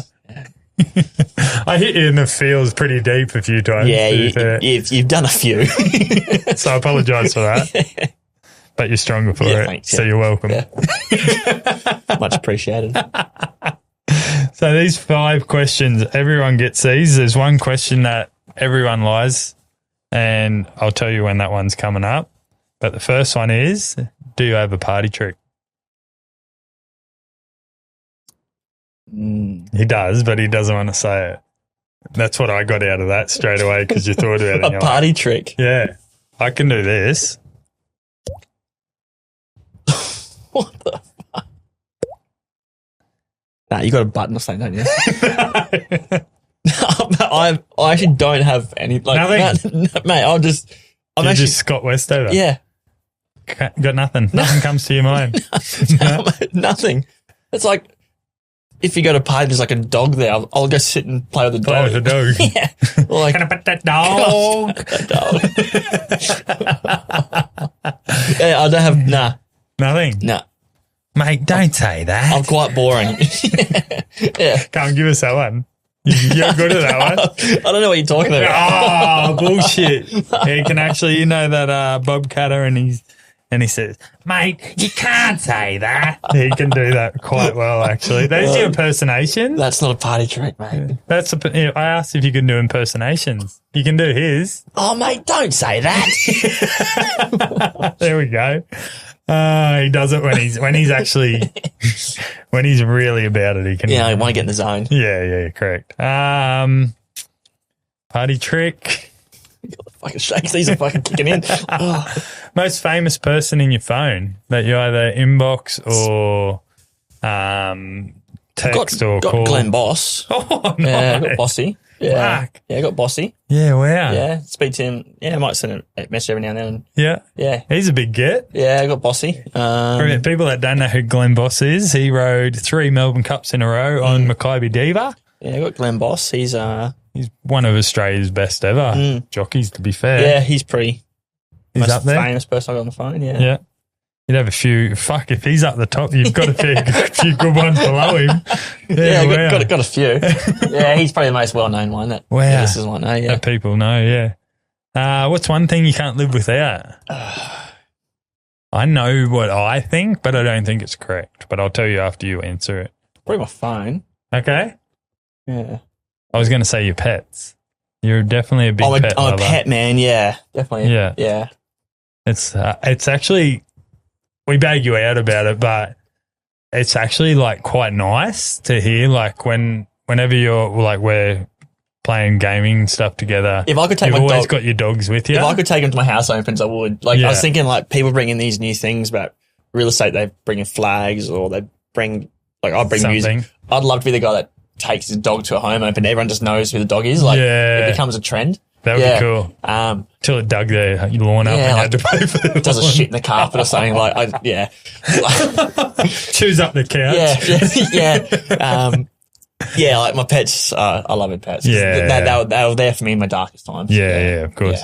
Yeah. They just think the world of you. You come home and they're wagging their tail like you've had a bad day. They don't know any different. You made their day coming home, yeah. Yeah, I love that. This is the one everyone lies about.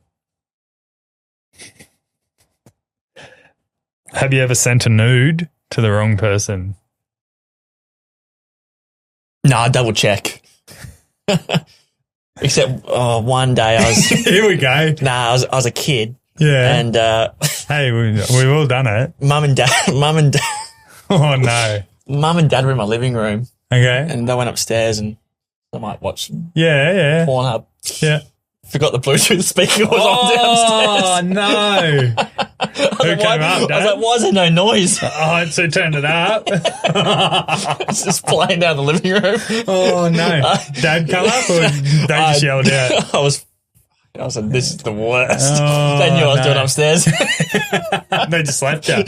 That was quite awkward. Oh, wow. Yeah, I think it just learned what it was about. Yeah. Trying to reach the roof.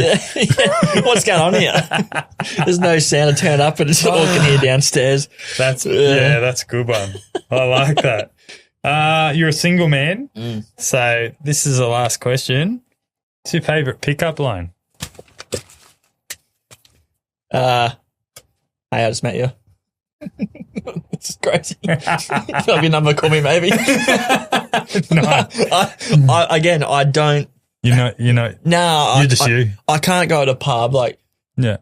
sometimes I might try to flex and buy like the round of beers. Like the other week, we went out to a nightclub in Allison. Yeah. There was like 20 people at the bar, so I bought 20 wet pussy shots. Okay. So sometimes I try to do that, but that doesn't work. Just hurts the bank account balance. But no, I'm not one that goes out and I can't hit on a woman. Okay. I might say she's a good looking sort, or I'll try to get her Instagram or something and slowly work my way in. But I come across confident when I'm house sitting. When it comes to women, mate, I'm total opposite. Yeah, total opposite. Yeah, wow. 100%. I would never pick that. No, mate, I like freeze, eh? Yeah, right. Yeah. Fuck, you need my confidence. Nah, when it comes to like, if I know them, then I'm sweet. You're sweet. But so a bit of self-doubt. I've never made the first move. Yeah. Okay. No, mate, I'm like scared, eh? Yeah, wow. I'm the total opposite. Nah, man. so much self-doubt now.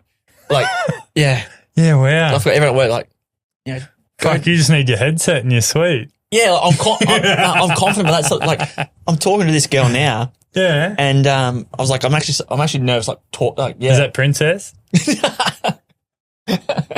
She still hasn't followed me yet. I messaged her saying check your DMs. Did you actually message her? Yeah. On TikTok. Yeah. Yeah, like I'm confident like that, but mate, if I saw a girl at the bar, like I cannot go up to them. Yeah, wow. 100% swear on like my parents, like I get stage fright. Wonder why. Yeah. But it's weird, hey, because you're very confident. Going to a house, like I'm super confident like that. Yeah. But when it comes to women, nah. Yeah, wow. That's interesting. Wonder why. Probably you feel that fear of rejection, maybe? Oh, we all Yeah. Or, hey, I've got a partner. Yeah. And they just say that to fucking... it's honestly, if we went out and had a couple of beers and like, you'd be like, nah, I get, even last night. I'd be the perfect wingman. Even like last night, the work people like, go in there. I said, no way now. I'm sitting back at the bar or sitting on the couch. Recording. Look at this glamour. Look at Baz. Yeah, look See, that bloke had plenty of confidence. It's fucking sliding on the dance floor. That bloke was 70-year-old. Classic. That was only 3 seconds I saw of it. It went on. It was like doing the worm. Yeah, right. It was electric. But apparently he goes there every weekend. Okay. Yeah. Is that the, what's that, the Atrium Bar? Yeah. Was it? Yeah. Bro, that place has been the place where all the oldies go for the last 40 years, bro. That's one thing I looked across. I was like, there's a lot of mature age people there. It's always been that bar. Like, that's where the oldies go to pick up, I swear. Well, where do you think I was last night? I didn't even pick up. Grab a granny. Even on Tinder, I couldn't get a match. Grab a granny. Is that Have you heard that before? Is that Nat? No. Grindy's what you need. Well, mate, it was a pleasure to actually meet you in person. It was a pleasure to sit down for 2 hours and have a yarn I know you've been through a lot in your life, and I know your trajectory is fucking way better than it's ever been. So that makes me proud to know you at your lowest of your lows and to see where you're at now. Obviously, you're in a lot better headspace, but you're not where you want to be. No, not yet. Like I said, it's a lot of hard work to go. And I think your listeners and any bit of advice, there's light at the end of the tunnel for everyone. If definitely, the dark days are definitely dark, but you can get through them. You can get through it. Yeah. But it makes me very proud to see where you are and where you're going. And if you ever are struggling, I'm only a message or a phone call away, and I'll continue to be there. But it makes me proud to see you where you are now. And thank you very much for coming on the podcast. Pleasure. Thank you very much, mate. And if you want to buy a house or get a house off of him, fucking message him, and we love you. Bye-bye. Bye-bye. This has been another Pod Perfect production.